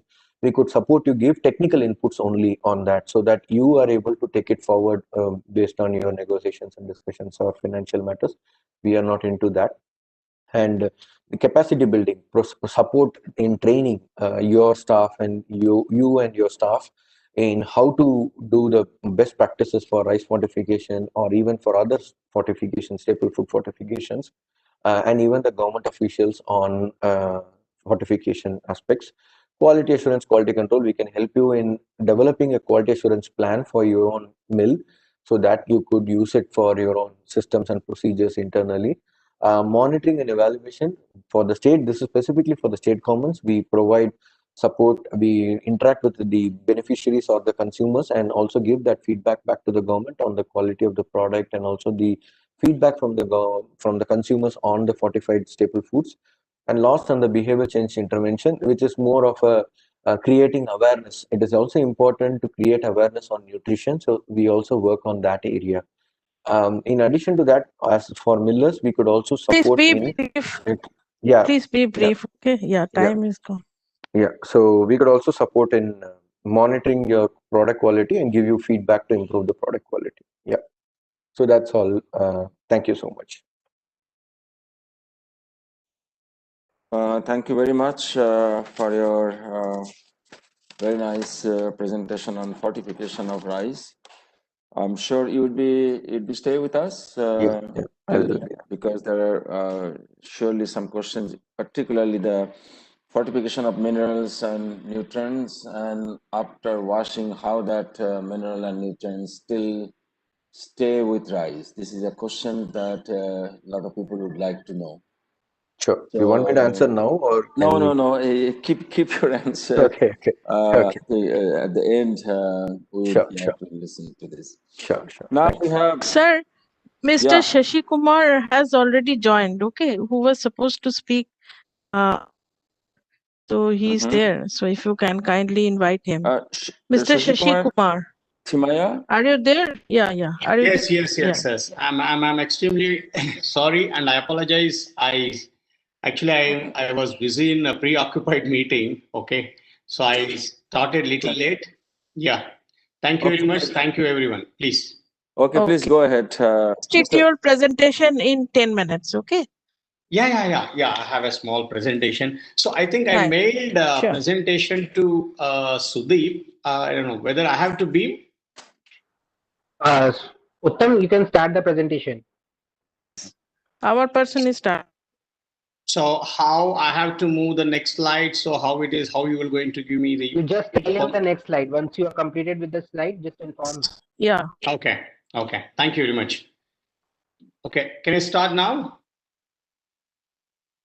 Yes, please. Yes. Yeah. Yes, please. Thank you very much. Okay, so very good afternoon, everyone. Okay, I am Shashi Kumar Timaya, and I'm the founder director of APIT. The short form this is, and the full form is Agri Process Innovation Technologies. We work exclusively for the paddy processing segment. That means we are into the mainly the aging and super aging and the parboiling and super parboiling. Some of the words we are using super, so I want to explain what is that super. Okay, so that means please next slide. Yeah. See, APIT, just I will brief in one slide. APIT is an Indo-US joint venture. The API, which is in United States, they are our technical partners, and they guide us in a new research and development. So in the aging as well as in the parboiling. And APIT is committed towards hygienic process, and nutrition preservation is the biggest agenda of APIT's any product portfolio. And we do complete design, engineering, and manufacturing, and installation, commissioning, and handing over the plant. Next slide, please. So our vision is that. So I think you people are very much familiar with the green revolution.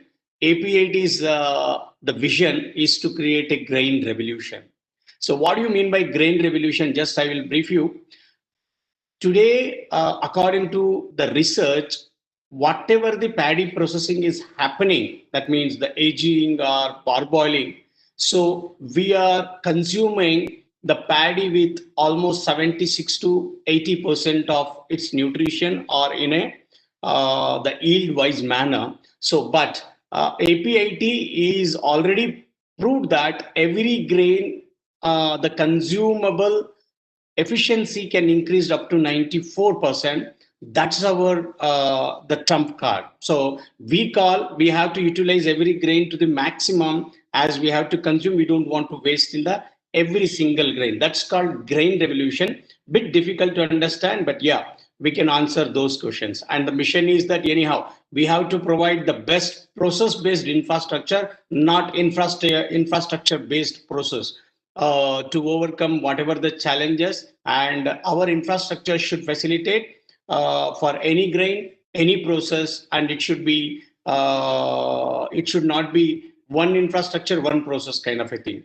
Next slide, please.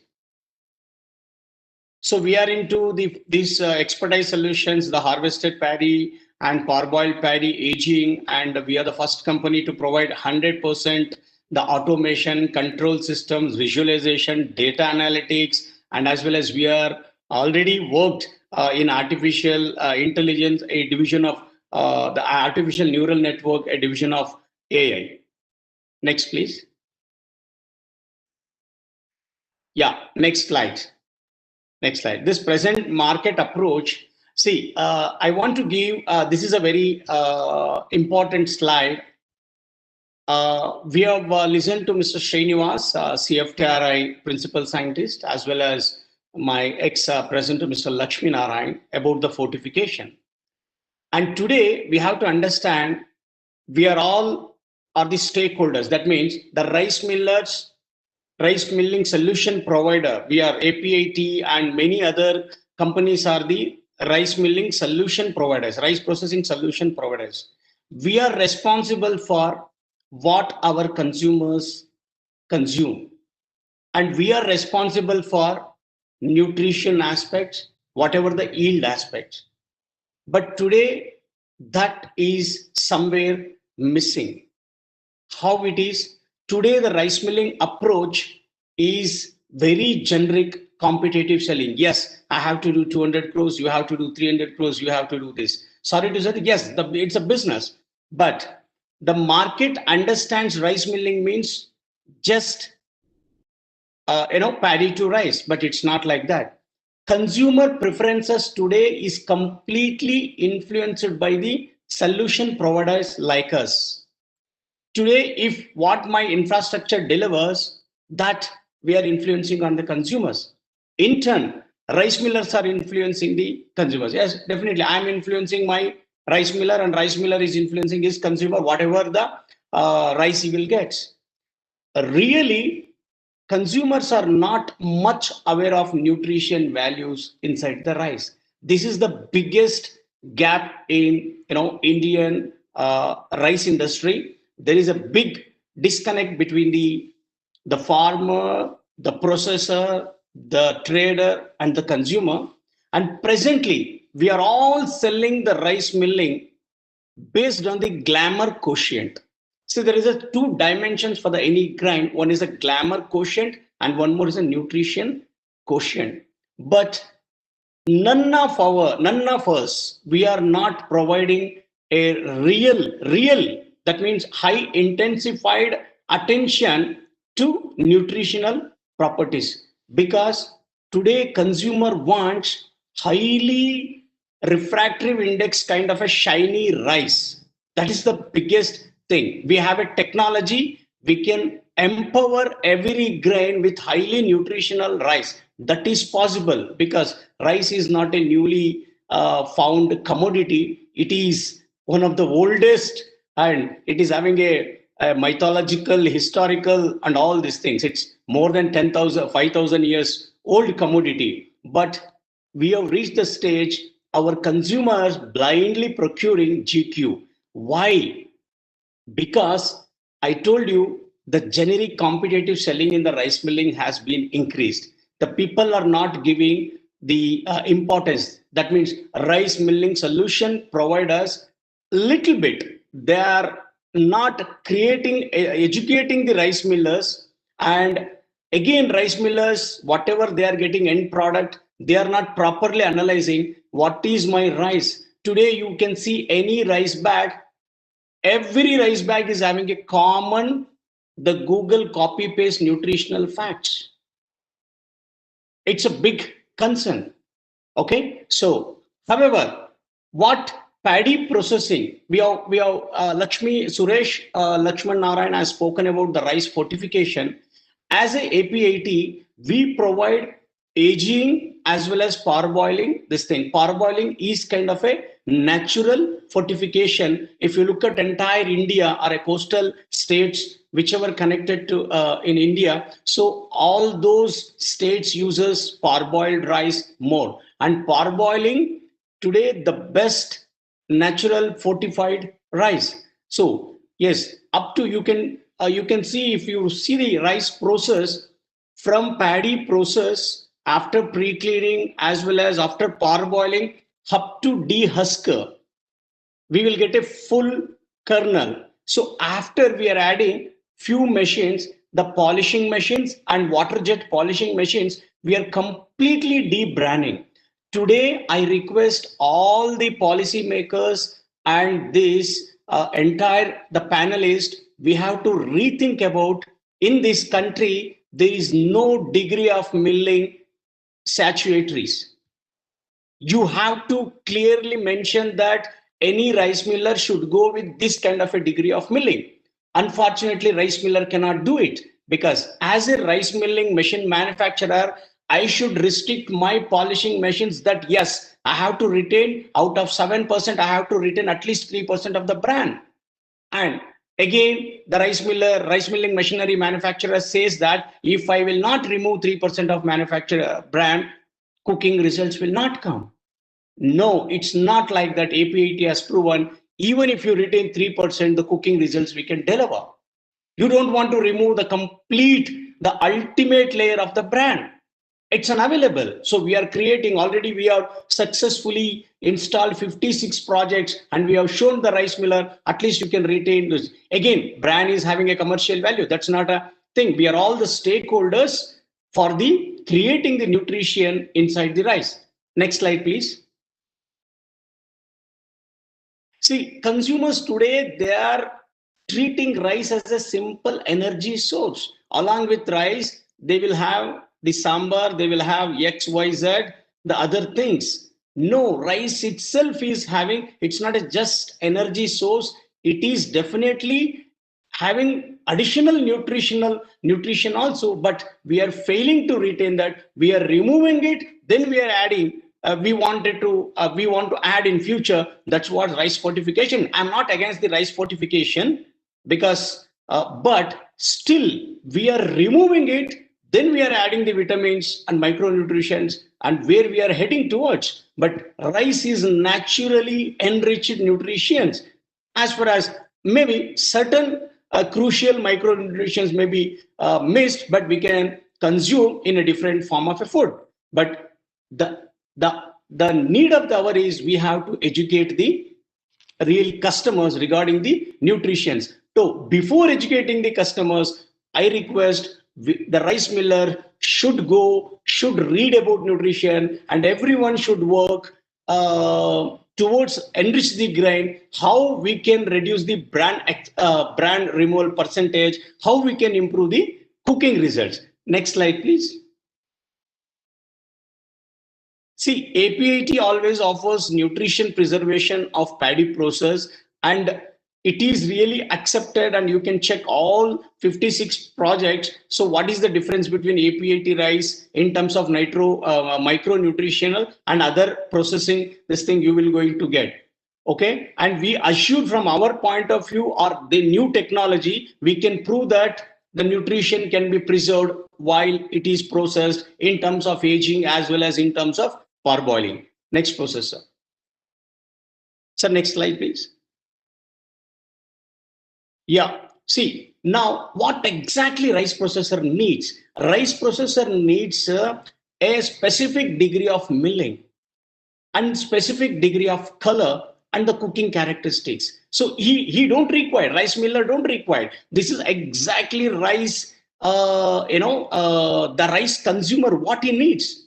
See, rice consumer influenced in two places. While he purchasing the rice, is at the purchasing point, he is completely influenced by the glamour today. But while at consuming point, he will completely influenced by the sensory properties or cooking properties of the rice. So at the end of the day, rice consumer will only remember the taste or nutrition properties or cooking quality only. He will forget about the glamour quotient. So we have to work towards the complete sensory as well as the cooking cooking properties. And what rice miller needs, because today all the rice millers are really in a big problem. Yes, rice miller asks, okay, you tell Shashi Kumar, you tell everything, okay, fine. What is the problem? Where we are getting a profit? Yes, you have to. Tomorrow the day will come. you guys, rice millers, will definitely fix the price based on the best milling yield. That means, again, not only milling yield, today, many of the 98 rice millers don't know 1 kg of head rice delivers how much cooked rice. I'm telling 98%. So certain crucial parameters we have to fix. The new paddy, some varieties will take 1:2 water uptake ratio. Sometimes it will take 2.5. As it holds, it will take 1:3. So in APIT system, we are providing 1:2.5 at the very new paddy, 1-day paddy. That's possible with the technology. I will tell you how it is. Okay, in we have a technology developed. You will get a least process rejection. That means today we are spending a lot of money on some sorting equipments. So there are, but in the part we are not investing on a good technology at the processing point. I'm not against any sorting machine, but the reason is you are creating the process rejection in the parboiling. Meantime, you are investing money to accept the rejects and throw it out. So the rice miller should understand this, where to invest and how much to invest where. This is important. And we have in technology, that means the technology is available, least process broken percentage also it's available. So next slide, please. See, and we have a technology, we are the only first company in the rice processing industry. We are adopted artificial neural network. It will deliver, so it will predict exactly if you give me one variety of rice. So at the parboiling stage and with our own ANN, we can definitely predict what is the head rice yield at each stage of polishing. And what is the ket value you will going to get, what is the process brokens you will going to get, and if what at what degree of milling and cooking yield. This is a very, very important. And today we are seeing all the bags is 25 kg rice, 10 kg rice, correct? In future, in next 5 years, dear sirs, we're going to see this bag will going to give you 60 kgs of cooked rice, 70 kgs of cooked rice, 75 kgs of cooked rice. I mean to say it will deliver 1:2.25 ratio of this thing, then 1:2.25, 1:2.5 kg, 1:2.5 times of rice you will going to get. That's a cooking yield. And water uptake ratio is definitely proportion related to cooking yield rice. Today, any consumer at cooking point, he needs higher water uptake ratio. What it means? Today we have produced we have developed such kind of a technology. If you are purchasing 1 kg of rice, you are eating 5 people. That means 5 people can eat. In our technology, it is giving 12 to 14% extra rice, cooked rice. That means you can feed one more guy.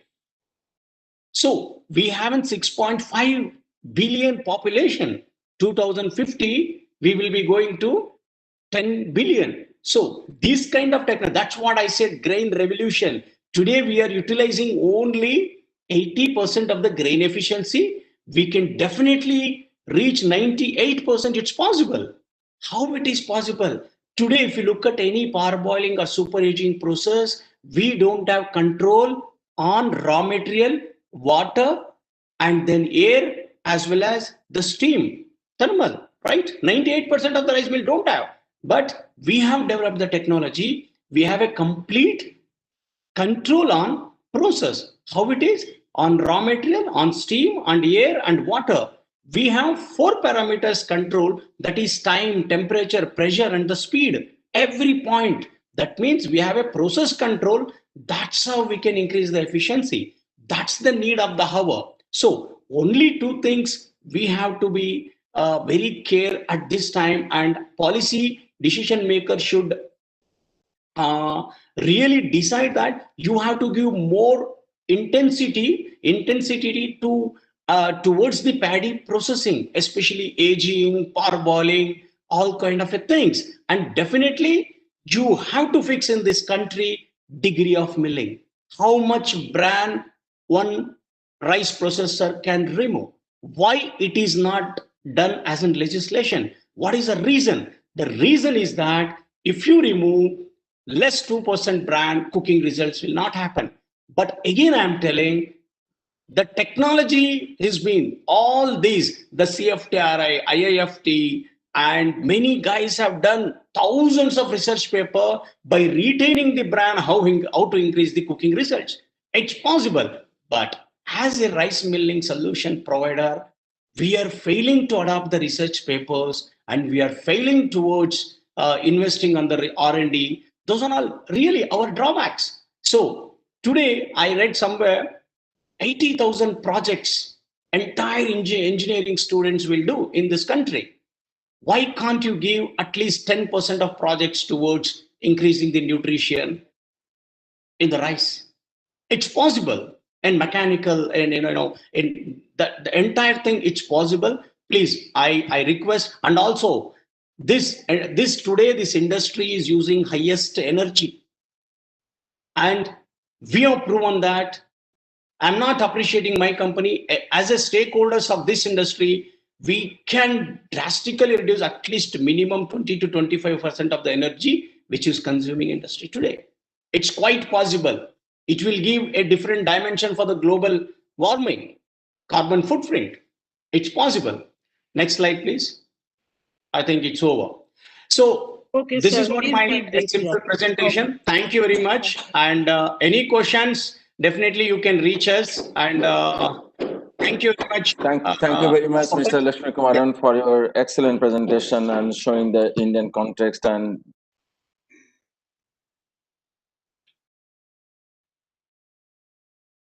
Dr. Sushil Chaudhary, General Secretary, All India Rice Millers Association, and the President, Bengal Rice Mills Association. Dr. Sushil Chaudhary, are you there? Yes, please. Yes, please. Thank you, Indian Chamber of Commerce, to invite me as a panelist. But now I listen all the previous speakers, particularly Srinivas and Lakshmi Narayan, and just now the Sasi Kumar. All are concerns about the rice milling industry. But rice milling industry is now running in the dandulum, and very bad shape, because we are purchasing paddy. A lot of things has given by the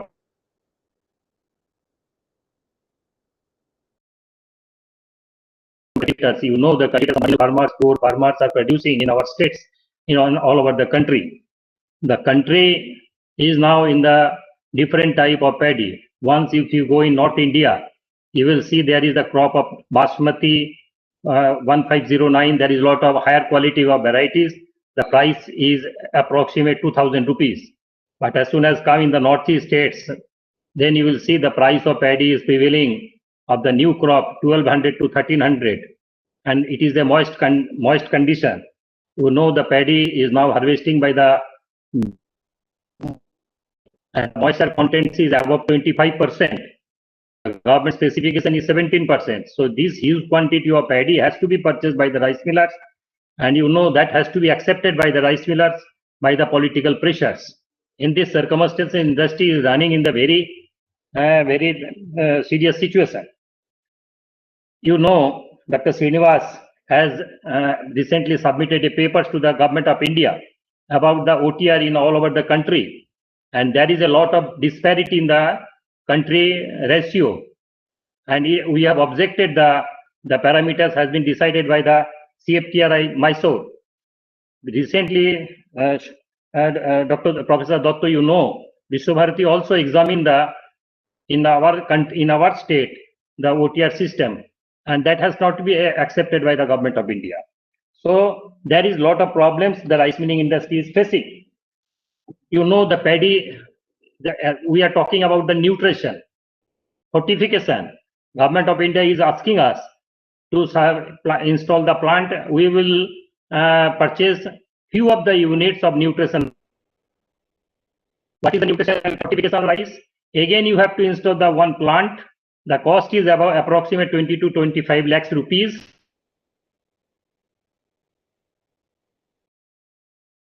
And the cost of the Lakshmi Narayan told 73 paisa per kilo. You know, now labor cost is such a huge cost. Power cost is such a huge cost. We have submitted the papers to the government of West Bengal as well as the government of India. Minimum 5 rupees per kilo have to be provided. Then it is possible. You are using the rice milling industry, giving 20 rupees milling cost last 20 years back. There is lot of prices has been enhanced. Power cost, labor cost, interest cost, spares cost. So many costs has been increased. But the milling cost of the government of India is the same as 1990. So that has to be decided by the government of India. This industry will remain or not. You know, the production of paddy, you know, the industry is the correlated. Agriculture produces has been increased by the government, by the cultivator, by our countrymen. Country has been increased. No, they cannot afford, they cannot value added of their industry. They cannot modernize up to the mark. Only because of there is a minimum profit or less profit.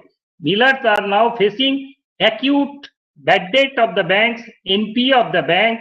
This is the great problem facing by the industry. Nobody is concerned about the industry. All people are speak in the panel. They are now introducing nutrition. They are interested to introduce how to develop your product, how to develop your modernization. We are in West Bengal country maximum. I can speak you on behalf of the all India. 80% industry is the latest technology. But you know, all are facing the financial cripple. Government of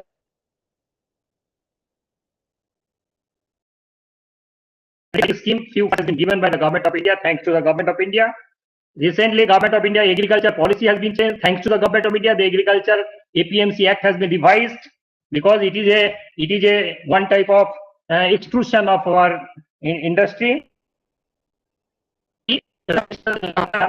Our country is 80 crores people are getting free rice. It is now the political fight battle. 80 crores are now, yesterday, the government of India has issued notification. November is the benchmark of the free rice distribution to the common people. Now it has been extended up to March 2021. Now the state government of West Bengal has been increased up to June. Now they are fighting each other. But we the millers, where is the market? Where is the market? We are all over the country where the rice is going. Similar nature of consuming peoples are accepted our rice. We can think about the Bangladesh. Bangladesh, to protect their cultivators, they impose import duty 50%. Because if the price, there is no the import duty, Bengal will supplement their rice. They have 8 crores government of India, 2 crores local state government, 10 crores free of rice. So who will buy the rice? Because our main crop, you know, all are the coarse varieties in our state. In other state, Basmati and 1509 purchased by few of the peoples, and it is exported, but it is a global competition. In Pakistan is there, in Vietnam is there. The price is too much less. We are now exporting rice in South Africa. We are the price of the exporters, you know, 2240 per quintal.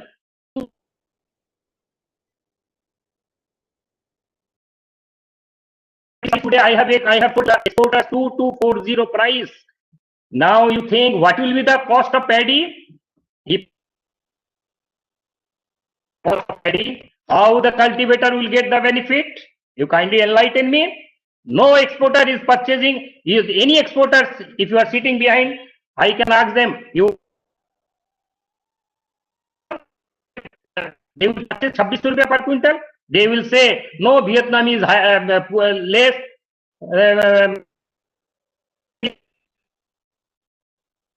Because again the competition is there. Our concern is only we are producer good quality. We know the better processing system. We know the better all parameters of the industry. We have already been enlightened. We have crores and crores of rupees already invested in the industry, but there is no return of the investment. That is our very concerns. I have only 2-3 things I have been pointed out here. The government of India, the OTR has to be examined again. OTR is the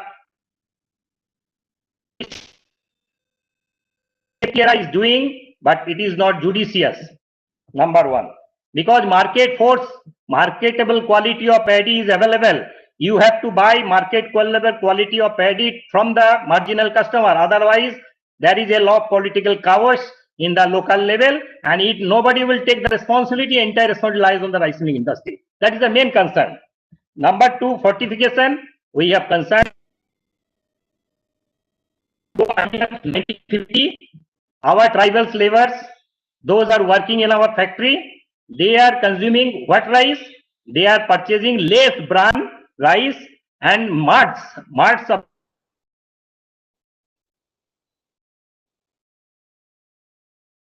they don't remove the marts from the rice. That is they are consuming. Therefore, they never use pets. They have no nutrition less. Our country, our new generation now putting the Western culture, adding the nutrition in the rice again. I think it is all right, but it is at all necessary immediately if we cannot remove the rice bran. Once the government of India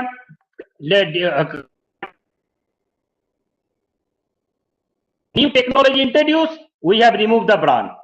If we don't remove, then people will not buy our rice. Then there is the problem of the industry. Industry is always ready to cooperate with the consumer, cooperate with the cultivator, cooperate with the technology. Once I remove the bran, then few of the people are concerned. All remove, all nutrition, all everything has been done.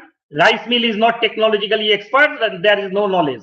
Another side, if I am putting again fortification, then again the problems, something will come up after 10 years, 15 years, then you will see something new. I am last 50 years running our industry. I never the fortification used, and never I use the less. Previously we have produced rice. Automatically people bought. Tea garden, we have sold red rice. If you consume red rice, you cannot digest. Next day you have start dysentery. I can assure you. I have tried in our local level. Dysentery will start. Nobody can use the direct brown rice. It is less, 3-4%. Again, the India will suffer edible oil crisis. Edible oil should be imported from the other country. If rice bran is produced more, then edible is now compensate of the in our country. So that is also the contradict here.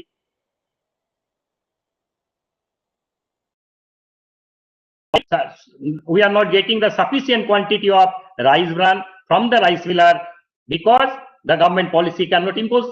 There is a lot of legal complication will start accordingly.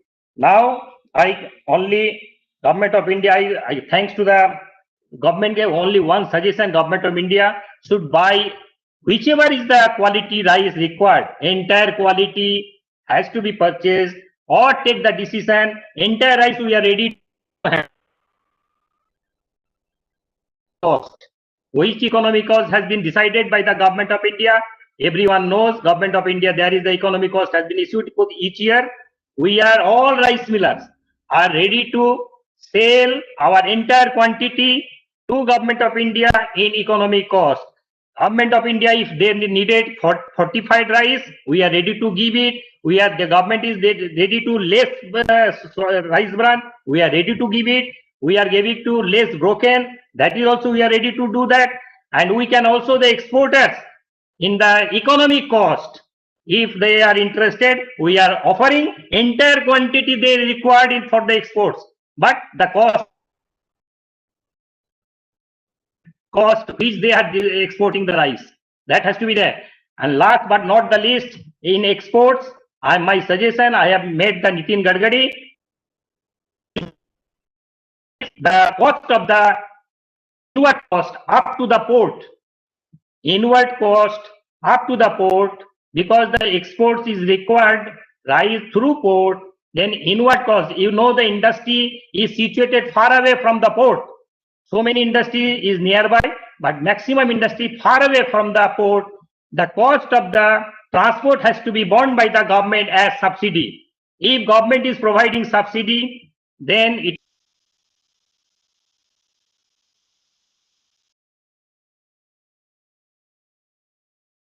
that is my submission to the ICL. And as a speaker, this is my submission. I think it the Nitin Gadkari ji, very positive person, very helpful person. I met him, but he has also not take the decision. Piyush Goyal also failed to take the decision. I have fed up. Now my submission is this to the panel. Thank you. Thank you, Dr. Chaudhary. I think this is as you are. I always know you that you will be speaking the truth of your mind. What's the reality in India as well as in Bengal? It's not that everything is fine, everything is just looks great, and like 20 lakh crores have come to India, 2 lakh crores has come for even agriculture, growth and development. And at the same time, you said 80 crore people are getting free rice. Why you need to produce rice, or why you need to do anything in the country? 134 right. crore people, 80 crore getting free rice. So why the industry is needed? Industry, I think either government has to develop their own industry and the government has to do everything. Or sometimes I say, open your godown, keep your rice, anybody comes and take their rice, whatever is needed. Why you need to shop giving free rice? Why you to take extra cost or giving free rice? Just keep open and people come and take it as and when necessary. I will add something. Now the government is the competitor of the cultivator. You go through, you go details, government, because price will high. Because it is now again that this rice is coming into the market. This cannot go for a long time. Maybe it can go for one election or maximum of 2 elections. After that, there will be serious issue of science, technology, industry, business, and the farmers' economic incentive. All need to be addressed seriously. We just cannot talk superficially. And I'm sure at the end, there may be some more comments and discussion will come. Let's move on. Thank you very much for your really realistic presentation. And thank you for that effort. Now we move to Mr. Vinod Kaul, Executive Director, All India Rice Exporters Association. Mr. Vinod Kaul? Yes. So now it's your presentation, please. Sure. Good afternoon, Swapan Datta ji. I thank Madhparna ji for having invited me for a presentation at this important event. Event is important more in the context of the relevance of rice.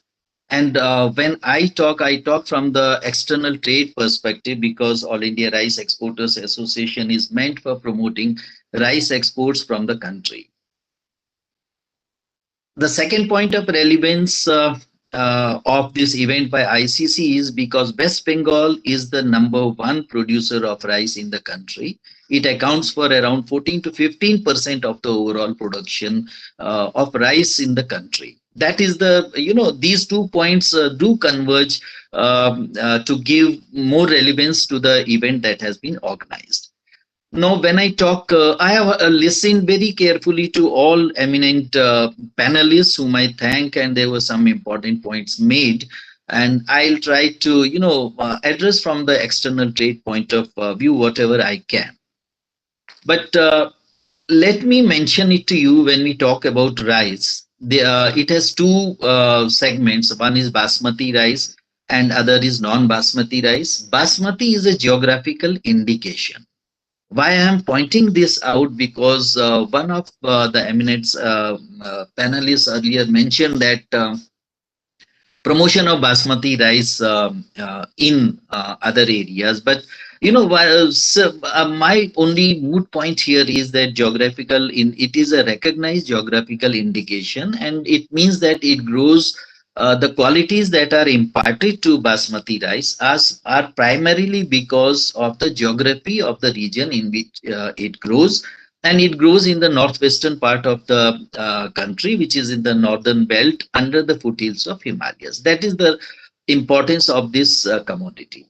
Now, when I talk about non-basmati rice, it's a product. Non-basmati rice grows across the country. There are thousands of varieties, but externally traded are very few, with potential, as another panelist mentioned, that there is need to promote. I think it was the representative from NABARD who are making efforts at promoting scented rice varieties. And West Bengal has bhog varieties, which are scented varieties. So it's why I am familiar with this. Madhparna ji knows that I was the first regional manager of APIDA in Kolkata from 96 to 2000. So rice was a major commodity. So I dealt a lot with rice there. Burdwan being a major belt, Sushil Chaudhary ji has just spoken about that. When we talk about external trade of rice, there's a very good sign this year, because what had happened earlier in last 2-3 years, when I look at the trends, we did 8 million tons of non-basmati rice in 17-18. Then very next year, 18-19, it dropped to 7.5 million tons. 19-20, it drastically dropped to 5 million tons. But this year, we have DGCIS data up to October 2020. Compared to April to October 2019, non-basmati rice has shown a phenomenal increase of 118%, and we have already crossed 6 million tons this year in the first 7 months. It's a good sign. I'll tell you why it is good sign and what potential West Bengal rice also holds here. The reason for this is that, during COVID period, when there were lockdowns across the world, we were the only country, perhaps major exporting country, who did not ban export of rice. And Thailand banned, Vietnam banned for some time, and then they are the major exporters of rice. They now have problems of drought and floods, etc. Their prices are rising phenomenally, and we are very competitive today. And African continent for our non-basmati rice is a major segment. Today we are doing a massive amount to this segment. But a positive point that emerges for West Bengal rice today is that Bangladesh, which used to be a major outlet point for Indian non-basmati rice for several years, but then over the last few years, several factors did bring it down.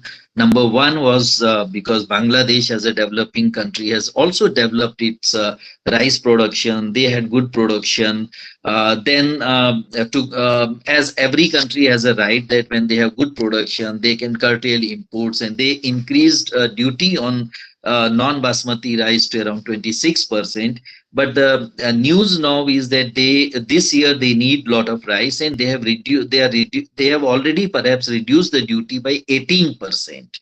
So it makes West Bengal is provided with a very good opportunity to dent Bangladesh market with rice. I'm discounting several other factors. What Mr. Sushil Chaudhary also mentioned, there could be problems of prices and etc. But then reduction in duty is a positive point, and he talked about. I fully agree with Mr. Sushil Chaudhary that Indian logistic cost is the highest in the world today, and particularly the freight charges. I would like to mention, since our job is to look into all these issues, the government of India had last year announced a transport and marketing assistance scheme. Unfortunately, it has not been made applicable for rice and wheat. So we have been raising with the government, APIDA, Ministry of Commerce. We have spoken to the honorable ministers, Commerce Secretary, and in fact, yesterday only I have again sent a note to APIDA and Department of Commerce to consider including rice as an eligible commodity for transport and marketing assistance. That is perhaps one of the major concern areas of Mr. Sushil Chaudhary also, and very rightly so. So we have been fighting for this. That is one point. Then we have given a comparative data of pre-COVID and post-COVID ocean freights that have risen because government has no control over shipping lines as far as escalation of freight charges are concerned. They have all the monopoly, any shipping agency.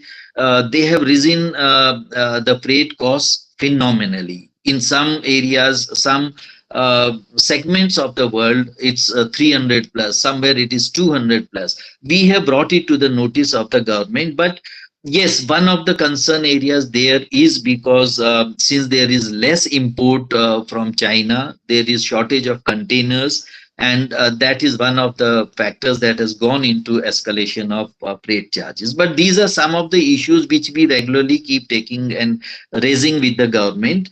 Mr. Sushil Chaudhary, I would like to inform you that, as far as this ocean freight or freight concessions are concerned, these are better handled by the Department of Commerce rather than Mr. Gadkari's ministry, because they will also pass on to Commerce Department, because trade is commerce activity.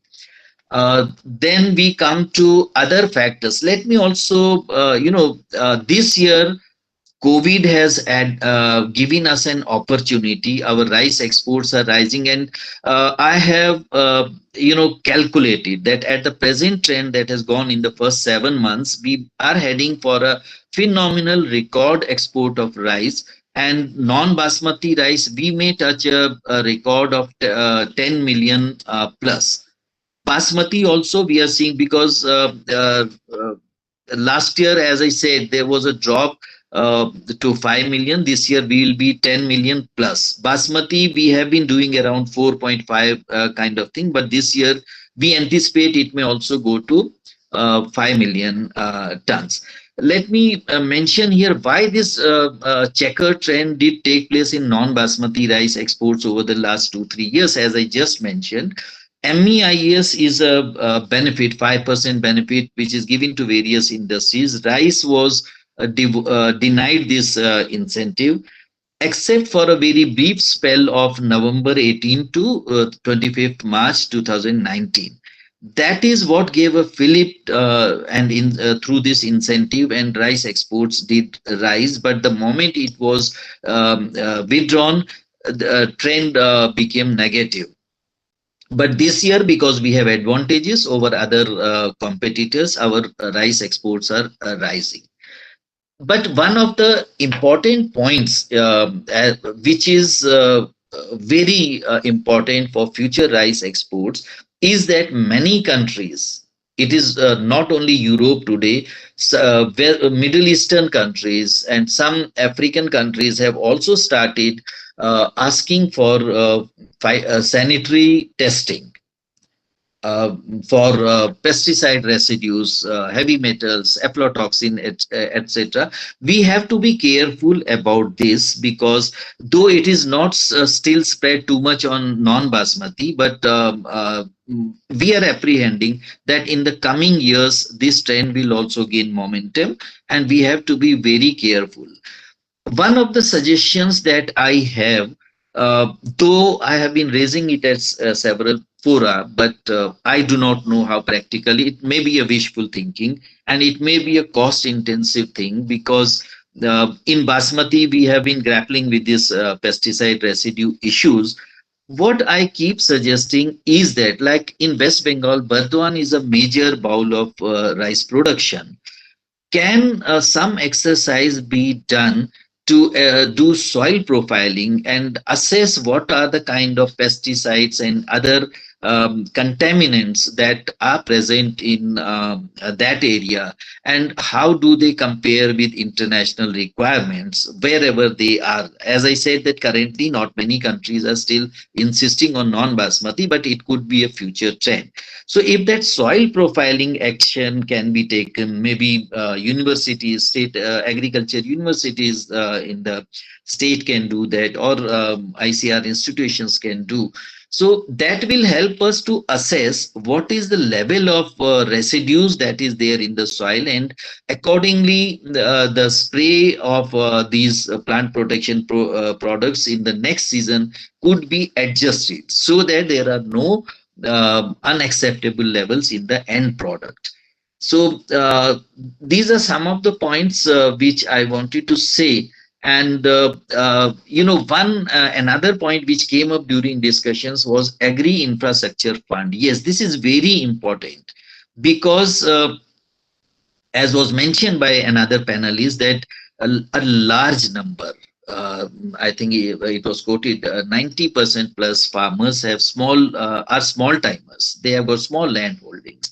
They do not have financial resources. They need hand holding, and agri infrastructure fund could be one of the schemes where common facilities of setting up dryers at the farm level, or mini processing mills at the farm level, storage facilities at the farm level, which could be used as a common facility by a large number of farmers. This could help in cost curtailment in the end product also, and will be beneficial to a large group of farmers if such storage facilities and other common facilities are established at various important points which are more relevant in the context of trade in rice from West Bengal and other states, of course. Here I am focusing on West Bengal because the state is #1 producer, though domestic consumption of rice in West Bengal is also high, but there is always potential. We as a country have always been surplus in rice, and that is why we are exporting a huge quantity. And this year holds a good promise, and we should not lag behind in exploiting this opportunity, particularly when Bangladesh is opening up. And let me also mention that Southeast Asia, Indonesia used to be a major exporter, but today Indonesia, Philippines, Malaysia, they are importing large quantities of rice from India. So because this market is in close proximity to West Bengal ports, so this is an opportunity that needs to be exploited. We as an association, we are always ready to join hands with ICC or Mr. Chaudhry's institution, and we can always help in promoting and maybe to some extent guiding in what are the requirements of regulatory phytosanitary requirements in the world, which are the markets which can be tapped, especially in the context of rice produced in West Bengal. Thank you very much. Thank you, Mr. Kaul. Particularly your advice to the state of West Bengal and other potential of exporting and looking for different opportunities for having the further export to other countries, as well as the areas where the great benefit could come. Thank you. Thank you, Mr. Kaul, for your very nice, useful presentation. Now we move to the next speaker, Mrs. Vinita Shudhanshu. Deputy. She is stuck up in a meeting. She won't be able to join right now. But we have with us Mr. Tarsem Saini, President of All India Rice Miller Association, and also President Punjab Rice Miller Association. So sir, please invite him. Okay, Mr. Karsem Saini, right? Yes, sir. Mr. Saini. Hello, Mr. Karsem Saini. Good afternoon. Good afternoon. Please make your presentation ready. Sir. Thank you for joining. Okay. Sir, there is a two type of industry in India. हमारे country में दो तरह की industry है, एक exporters हैं. We are working for the PDS systems, जो public distribution जो स्कीम्स हैं उसके लिए हम लोग काम करते हैं, जो हमारी इंडस्ट्री है। तो आज सबसे बड़ी मुझे खुशी है इस बात की, मिस्टर श्रीनिवासन उनको भी हमने सुना है, और जो हमारे दूसरे एपीआई की तरफ से और नेशनल इंस्टीट्यूशन ऑफ न्यूट्रिशन की तरफ से जिन्होंने बोला है। सबसे मेन क्वेश्चन आज है, जैसे सबसे पहले श्रीनिवासन जी ने बोला था हमारी राइस इंडस्ट्री के बारे में, we are in a trouble because काफी समय से कभी कोई ट्रायल नहीं हुआ। There are lot of varieties in the country for milling of the rice.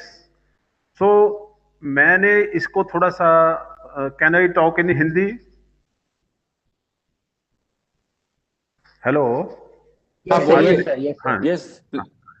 Sir इसमें ऐसा है, आज जो सबसे बड़ी प्रॉब्लम आ रही है अनीमिया की आ रही है, उसका एक रीजन है जो जो हमारी पब्लिक डिस्ट्रीब्यूशन सोशल हमारी जो हमारा जो सिस्टम चल रहा है पीडीएस का, उसमें सबसे बड़ी ट्रबल आ रही है। इसमें कहा गया कि rice millers are not expert for the rice milling. नहीं, हमारे से गवर्नमेंट ऑफ इंडिया हमें स्पेसिफिकेशन देती है, मिनिस्ट्री ऑफ फूड, एंड उसके बाद जो भी राइस होता है वो हमने डिलीवर करना होता है एफसीआई को। We are not sell our rice to the market. तो जहां तक मार्केट में है फोर्टिफाइड राइस बनाना, उनके मुताबिक बनाना, that is separate.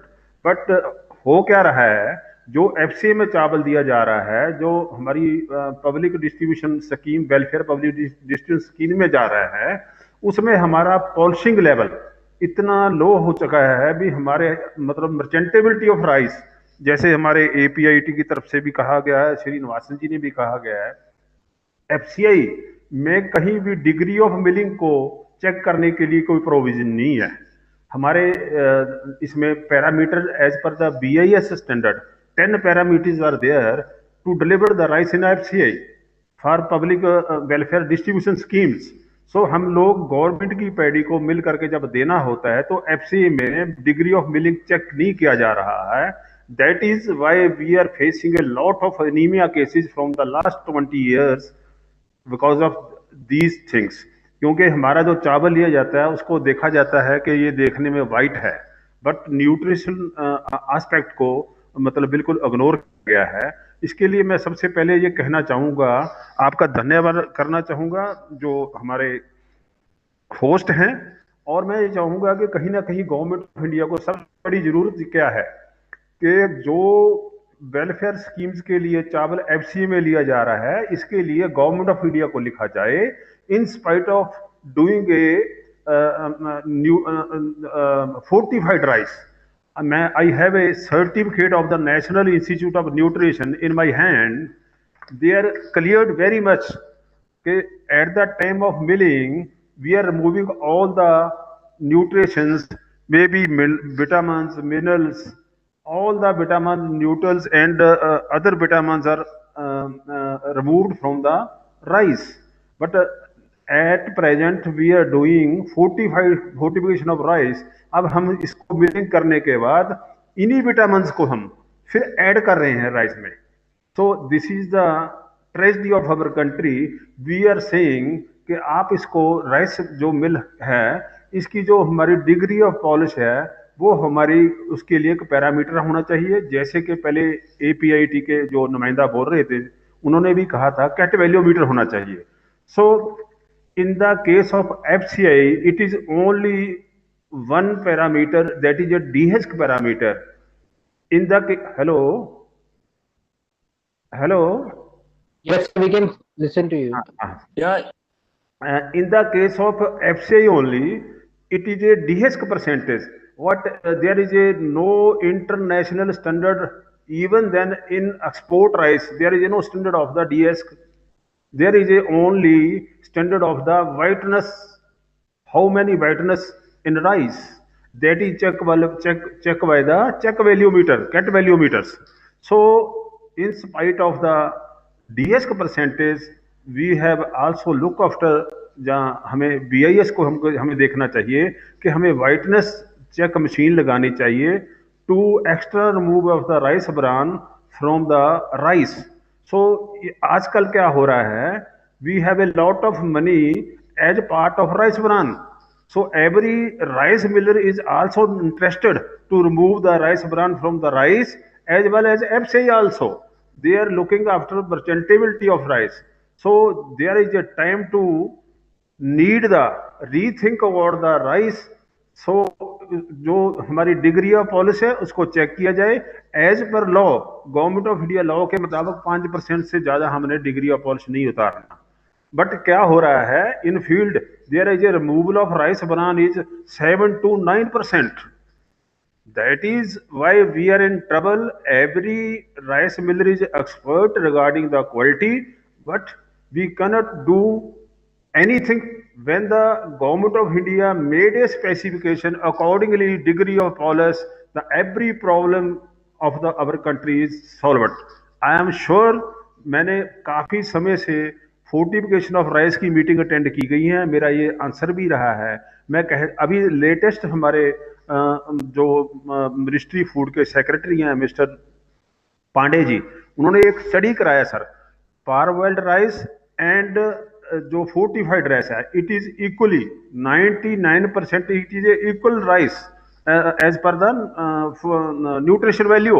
And there was a study made by FSI, fortified rice और हमारा जो ब्राउन राइस, इसमें भी तकरीबन अप्रोक्सीमेटली 80 to 90% के आसपास में इक्वल टू फोर्टिफाइड राइस. मगर हम लास्ट 20 ईयर से व्हाइट राइस हैं गरीब लोगों को, जो लोग खाकर अनीमिया के शिकार हो रहे हैं. हमें इसके डिग्री ऑफ पॉलिश के ऊपर फोकस करना पड़ेगा. In spite of lost the money in FRK rice and lost the money in 45 of rice. First, we studied कि हमें जो डिग्री ऑफ पॉलिश है इसको कैसे हमें फिक्स करना है ताकि मिलर्स इसको ज़्यादा रिमूव ना करें. इसके लिए आपको गवर्नमेंट ऑफ इंडिया को कहना चाहिए. यहाँ पे श्री निवासन जी ICMR की तरफ से थे और सुरेश जी जिन्होंने नेशनल इंस्टीट्यूट ऑफ न्यूट्रिशन की तरफ से बोला था, शशि कुमार जी जो उन्होंने भी APIT की तरफ से बोला. तकरीबन सभी लोगों ने, हमारे सुशील कुमार चौधरी जी मेरे जनरल सेक्रेटरी बोलकर गए हैं, उनका भी जो कहना था वो भी वहाँ भी राइस थोड़ा बहुत एक्सपोर्ट किया जाता है. मगर ज्यादातर जो स्टेपल फूड हम हमारे जो गरीब लोग PDS के थ्रू लेते हैं उनके लिए हमें राइस बनाने के लिए हमारी डिग्री ऑफ मिलिंग को डेफिनेटली चेक करना पड़ेगा. Otherwise we are in the trouble and we lost the crores of rupees as fortification of rice. It will be a great problem for the financial problem and exceed the subsidy losses of the FCI. तो thank you very much. आपने मुझे बुलाया और मैं Indian chamber of commerce ने जो हमें opportunity दी है उसके लिए मैं आपका धन्यवाद करता हूँ. Thank you so much. Thank you very much, Mr. Shani, for your very thoughtful presentation. आप बहुत ही अच्छा बोला और सभी लोग का इसका इंतजार में थे. Thank you very much. So, Thank you. मधुपर्णा जी, और कोई बाकी है presentation? नहीं sir, we can take some which is already there Now in the okay, now the floor is open now for comments, questions, and I think some of the questions, Madhuparna ji, you can raise, and some questions a participant can directly ask the particular speaker to respond. Yes. Madhuparna ji, पहले आपने कुछ Uttam, remove this slide, please. Yes.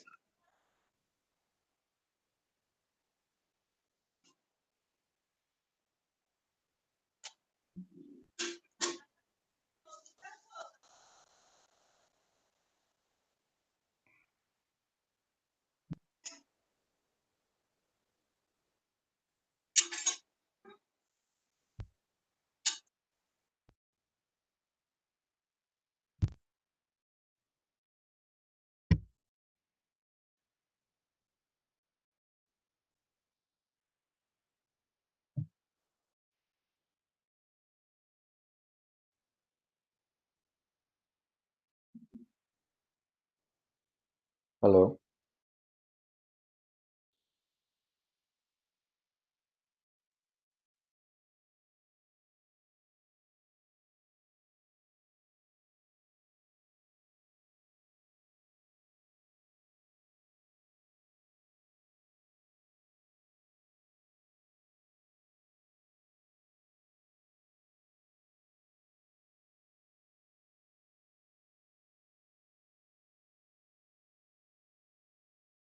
It is for Miltech.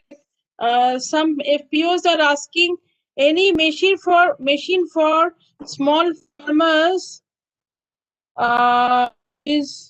which is less than any machine for farmers on their own for their broken part, which is less than 10%. Is it the question for Mr. Chaudhary? No, I think it is for me, for Miltech.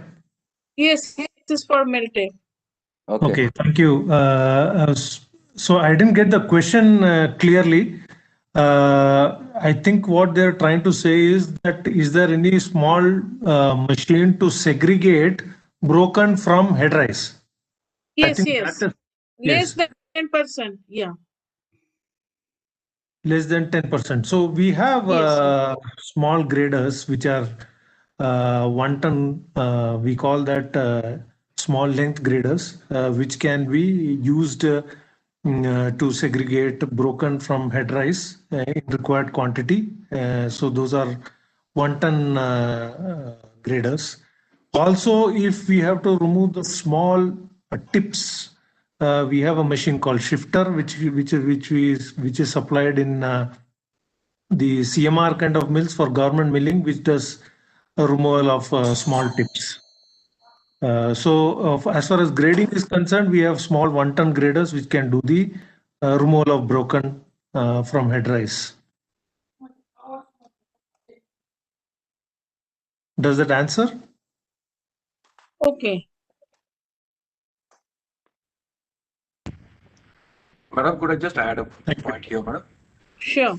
Okay. At CFTRI, we have the design drawings of a machine for dehusking and polishing of rice at the household level. So the capacity is something like 10 to 12 kg per hour, and the power consumption is less than that of a domestic mixer grinder. So this consumes only 375 watts. So you can get rice of the desired degree of polish at the household level. So this has already been commercialized, and it is also available for any manufacturer who is willing to take the technology from us. So they can contact us for that, please. Thank you. Okay, sir. Thank you. Another question: can I get details of the fortification interested in taking up as an enterprise? Somebody wants to know about the fortification. Yeah, thanks. I'm And Suresh can here. I I will also take this get question. PR also? Yeah, please. Yeah, so I think there are 2 or 3 questions where they've asked my contact number. If you can give me rights to share, I will put it up on the screen so that they can note it down just for a second or 2. Yeah, please. Can you share? Can you let me share the screen? You can put it on the chat box or in the Q&A. This thing you can put it in the chat box. Yeah. Okay. Yeah. Another there also same question. Similar rice fortification work is being done by Path Foundation, funded by Melinda Gates Foundation. Okay. Is this the similar project or different? They are asking. Okay, so I will tell you. So Government of India has adopted this rice fortification program. There are many partners like we Nutrition International, Path, and similarly WFP World Food Program. We are all supporting the Government of India in implementing this rice fortification program. So it is the same rice fortification program. There is no difference. But what we are supporting is Government of India's efforts. Okay. Thank you. Another. Now, Madhumita ji, the question regarding fortification, how they do the fortification, that the answer didn't come. Yes, that is important. Okay, so how do they do the fortification? Like I had mentioned, there are 2 steps. At a miller, if I was a miller, I will take the fortified rice kernel and blend it with normal rice in the ratio of 1:100. That will be done by normal blender or even a cylindrical grader. So it is as simple as that. But if we want to go one step forward, how understand what is this fortified rice kernel? Generally, the rice flour. Somebody has also asked question about broken rice. So broken rice is made into rice flour. That rice flour, 96%. If you take, for example, I'm just giving, this is not a correct example, but just for your understanding. If you take 100 kgs, 96 kgs of rice flour and 4 kgs of the vitamins, especially that vitamin iron, folic acid, B12, vitamin B12, in the proportions that is given, is mixed very well and it is made into a flour. Water is added and then that is extruded. Extruded means like jaisa hamara pasta hai. We get pasta in different shapes, no? So pasta is made from both wheat flour, गेहूं का आटा से बनता है. So similarly, this one is rice flour. It is extruded product. It is just an extrusion, and based on that extrusion, the kernel is made. And again, Swapanji, your question about retention of the micronutrients also you had asked at the end of my presentation. So Right. because this is starch, basically rice is starch, the starch is elongated, it is gelatinized, the vitamins and minerals are embedded into it. So it is not coated basically. If it was coated over the rice kernel, then while washing it will get washed off. But this is inside the, when rice flour is also powder, this premix is also powder, when they are extruded in heat, it will already be inside the kernel. Only that kernel will be mixed with raw rice and that can be had. And it will have the same characteristics of normal rice because 96% is from the broken flour of that same rice only. And while cooking, there will be no difference in color, there will be no difference, and the micronutrient will be retained inside. Okay, thank you. Thank you. Sir, another question, but for APIT, whether anybody else would like to answer, they are not right now. Whether APIT is using pressure parboiling technique for precise control or some other methods are used. Anybody else would like to answer? Parboiling technique.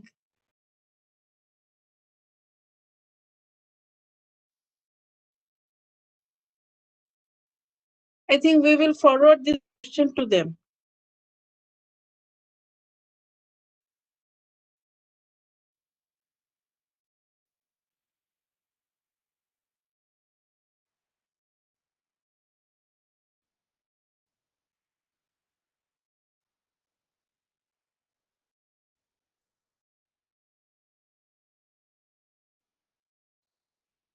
Yes, sir. Okay, if there is no other questions. No other questions. No questions, sir. Could I have a small interaction, please? Sure. Okay. This interaction is with respect to Mr. Chaudhary's remarks that CFTRI study was not judicious. I would like to place on record that I was in the team way back in 92, 93 when the OTR studies were done in Punjab, Haryana, UP and Karnataka. And subsequently, the studies were done by Indian Institute of Food Processing Technology, Tanjavur. And when we gave the report of the work done for these 4 states way back in 92, 93, the original report of CFTRI was modified by Food Corporation of India and then taken into cognizance. Our report indicated that the yield of rice that is obtained in these rice mills, when we did large-scale studies, is much lesser. And the report was modified. Way back now, coming back to the present scenario, couple of years back, 2018, we did a study for the Uttar Pradesh state government and we gave a report to them. And the Uttar Pradesh state government has brought about a relaxation for the rice milling industry of UP state alone based on our report. Because our reports are factual, we do at large scale studies. We also compare the report and the yields obtained from the rice mill not only at a large scale level, but also at the laboratory level. Please be also informed that our team has the expertise to run the entire rice mill without the mechanic of that particular rice mill. So even if you leave me today in a rice mill, I don't need anybody except for the labor, lift the bag and then put it there. That is the sort of expertise we have. And what I was trying to suggest was that the study of OTR, I think Mr. Saini Saab also said the same thing, that the study of OTR has been done quite some time, right? And it is high time that we need to recognize the requirement that the same study has to be done once again with the newer varieties and the newer machineries that are around. Whenever we do a study in a particular district, what we do is we survey the rice mill, the entire rice milling industry in that particular area, and then select a representative rice mill of the majority of the composition. If the majority of the composition in that particular district is of 2 tons per hour capacity, then we do the study in a 2-ton rice mill. Or if it is a 4-ton rice mill, we do it in a 4-ton per hour rice mill. So our study is backed up with total science and also with the laboratory studies. So if anybody and everybody, even in a court of law, our report will stand and it will definitely hold water. So the fact of the matter that you said that it is not judicious is something I could not take, sir. And these are my 2 cents on this point. Thank you. Can I speak about Sure, Mr. Chaudhary, please. Yes, please, sir. Because of that, sir, Mr. Niwas ji, when you have visited only in the West Bengal is the 1400 rice mill, you have examined only 3 districts, 6 rice mill. Is it right the entire states will be give 68% ratio? If you go in Delhi, Darjeeling, if you go in Sundarban, if you go in Chobis Pargana, if you go in Nadia, all parameter on climatic system is separate. As soon as you, the competent authority, submit the paper,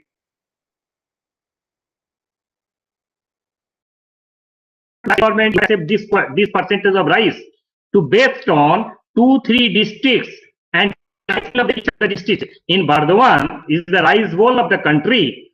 680 rice mills are there, but you have take only 2 rice mills example. You know the quality, FAQ quality in West Bengal is not available.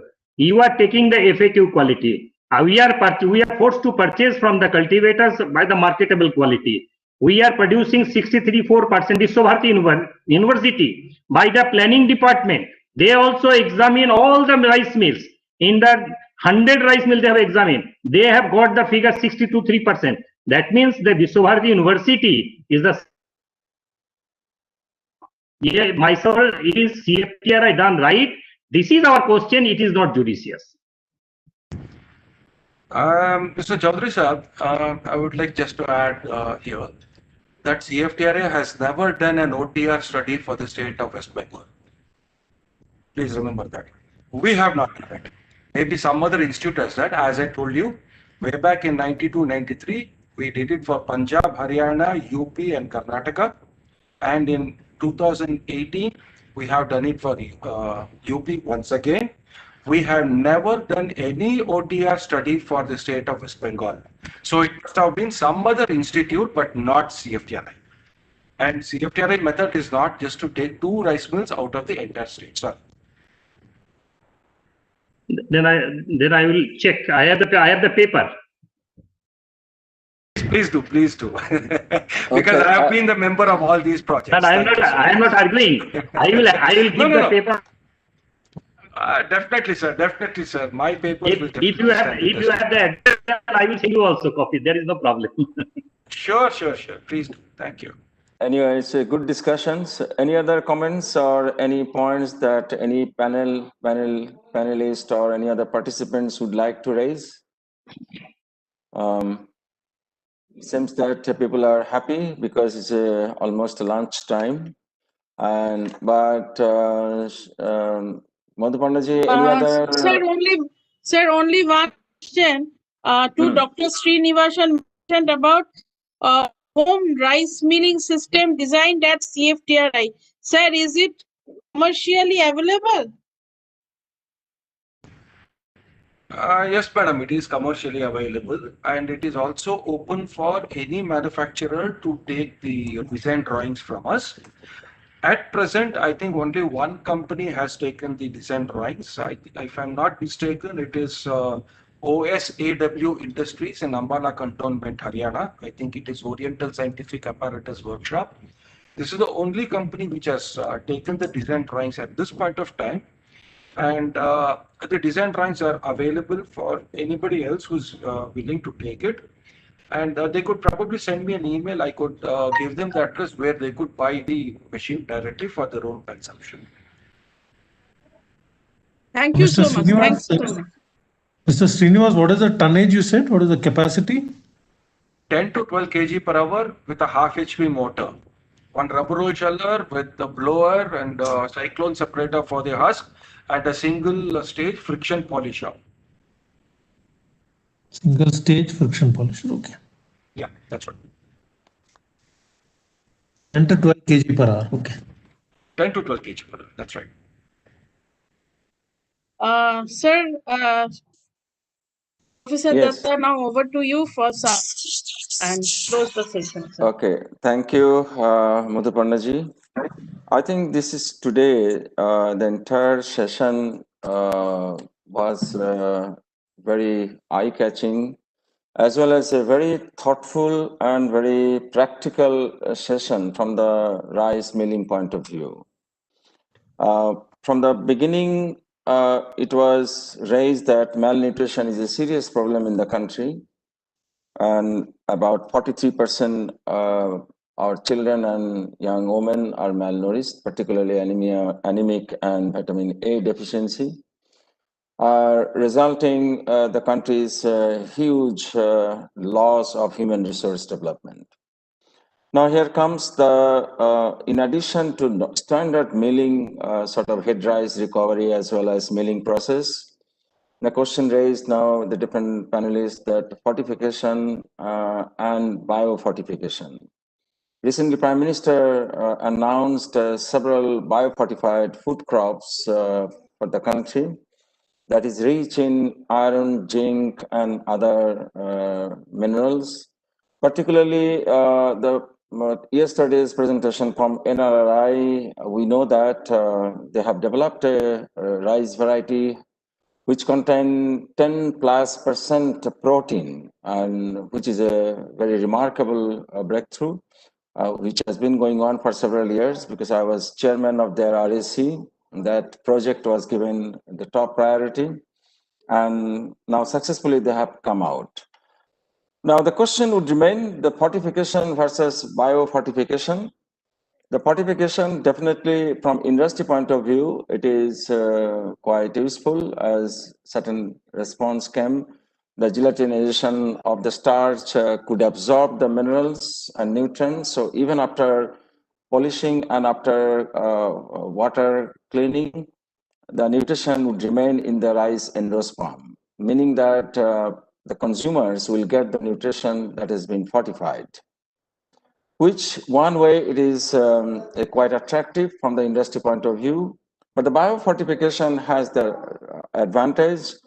Once the biofortification done by using the molecular breeding as well as using the genetics and plant breeding, once it is done with a high nutrition, either from iron point of view or from protein point of view or from vitamin A point of view, once it is done, then it is done. Then it is a breeding process. Ultimately, the breeders will incorporate that trait into different new varieties or hybrids. And ultimately, standard milling process can retain that nutrition, and consumers will get it from the market without any extra cost. Now, both process, to my opinion, are visible and need to continue. One is immediate certain supply chain system, that is by fortification, as several presentations made it very clear. It is possible and it is feasible. And Melinda Gates Foundation also developed certain or supported certain projects and programs going on and elsewhere as well as in the country. that also has the potential for fortified rice or fortified other crops would be available to us. But no matter, even we have heard that end-to-end solution, at the same time, we also heard the different district, one district is so much different from the other district. So the milling system, as well as so much of different rice varieties available across the country, and each rice variety needs a different kind of milling system. So that also need attention. So diversification, as well as the different potential and opportunities, also would make industry more vital, as well as more sort of dynamic. And I'm sure the different panelists made their presentation highlighting all of these issues, and that should be captured. And while ICC would make a recommendation, they can incorporate those information into the real practice. So finally, I would like to make a comment that it was mentioned that 174 crore being supported by the government of India. To me, this is a peanuts for a country. Country is so much dependent on rice for our food security and nutrition security. From that point of view, and so much of free rice given to the consumers, but the free rice without nutrition doesn't make any sense. So the free rice with added value and nutrition with the proper milling process system, if are in integrated manner, that will make our people better nutrition rich and will make our country more stronger. So I think I would congratulate and thank ICC for bringing a very important aspect into the entire session, that the milling, processing, and high quality rice development and its availability. And also the panelists who made tremendous significant contributions in their own way and own style, and which has enriched the entire meeting as well as Rice Conclave. So I would conclude again thanking all the panelists, the participants, and ICC, and particularly Madhuparna Bhaumik for her great effort bringing all together in a one platform. Thank you very much. Thank you, everyone. Thanks all our sponsors, our panelists, and special thanks to Professor Sapan Datta, our patron and our guide, and he has been with us from the first edition, and in near future also we will have him for our future initiatives on rice. Thank you so much. Thank you very much. Thank you, madam. Thank you, Dr. Datta. Thanks for joining us. Thank you to everyone. Thank you, everyone. Thanks for the opportunity. Thank you. Thanks for the session. Thank you.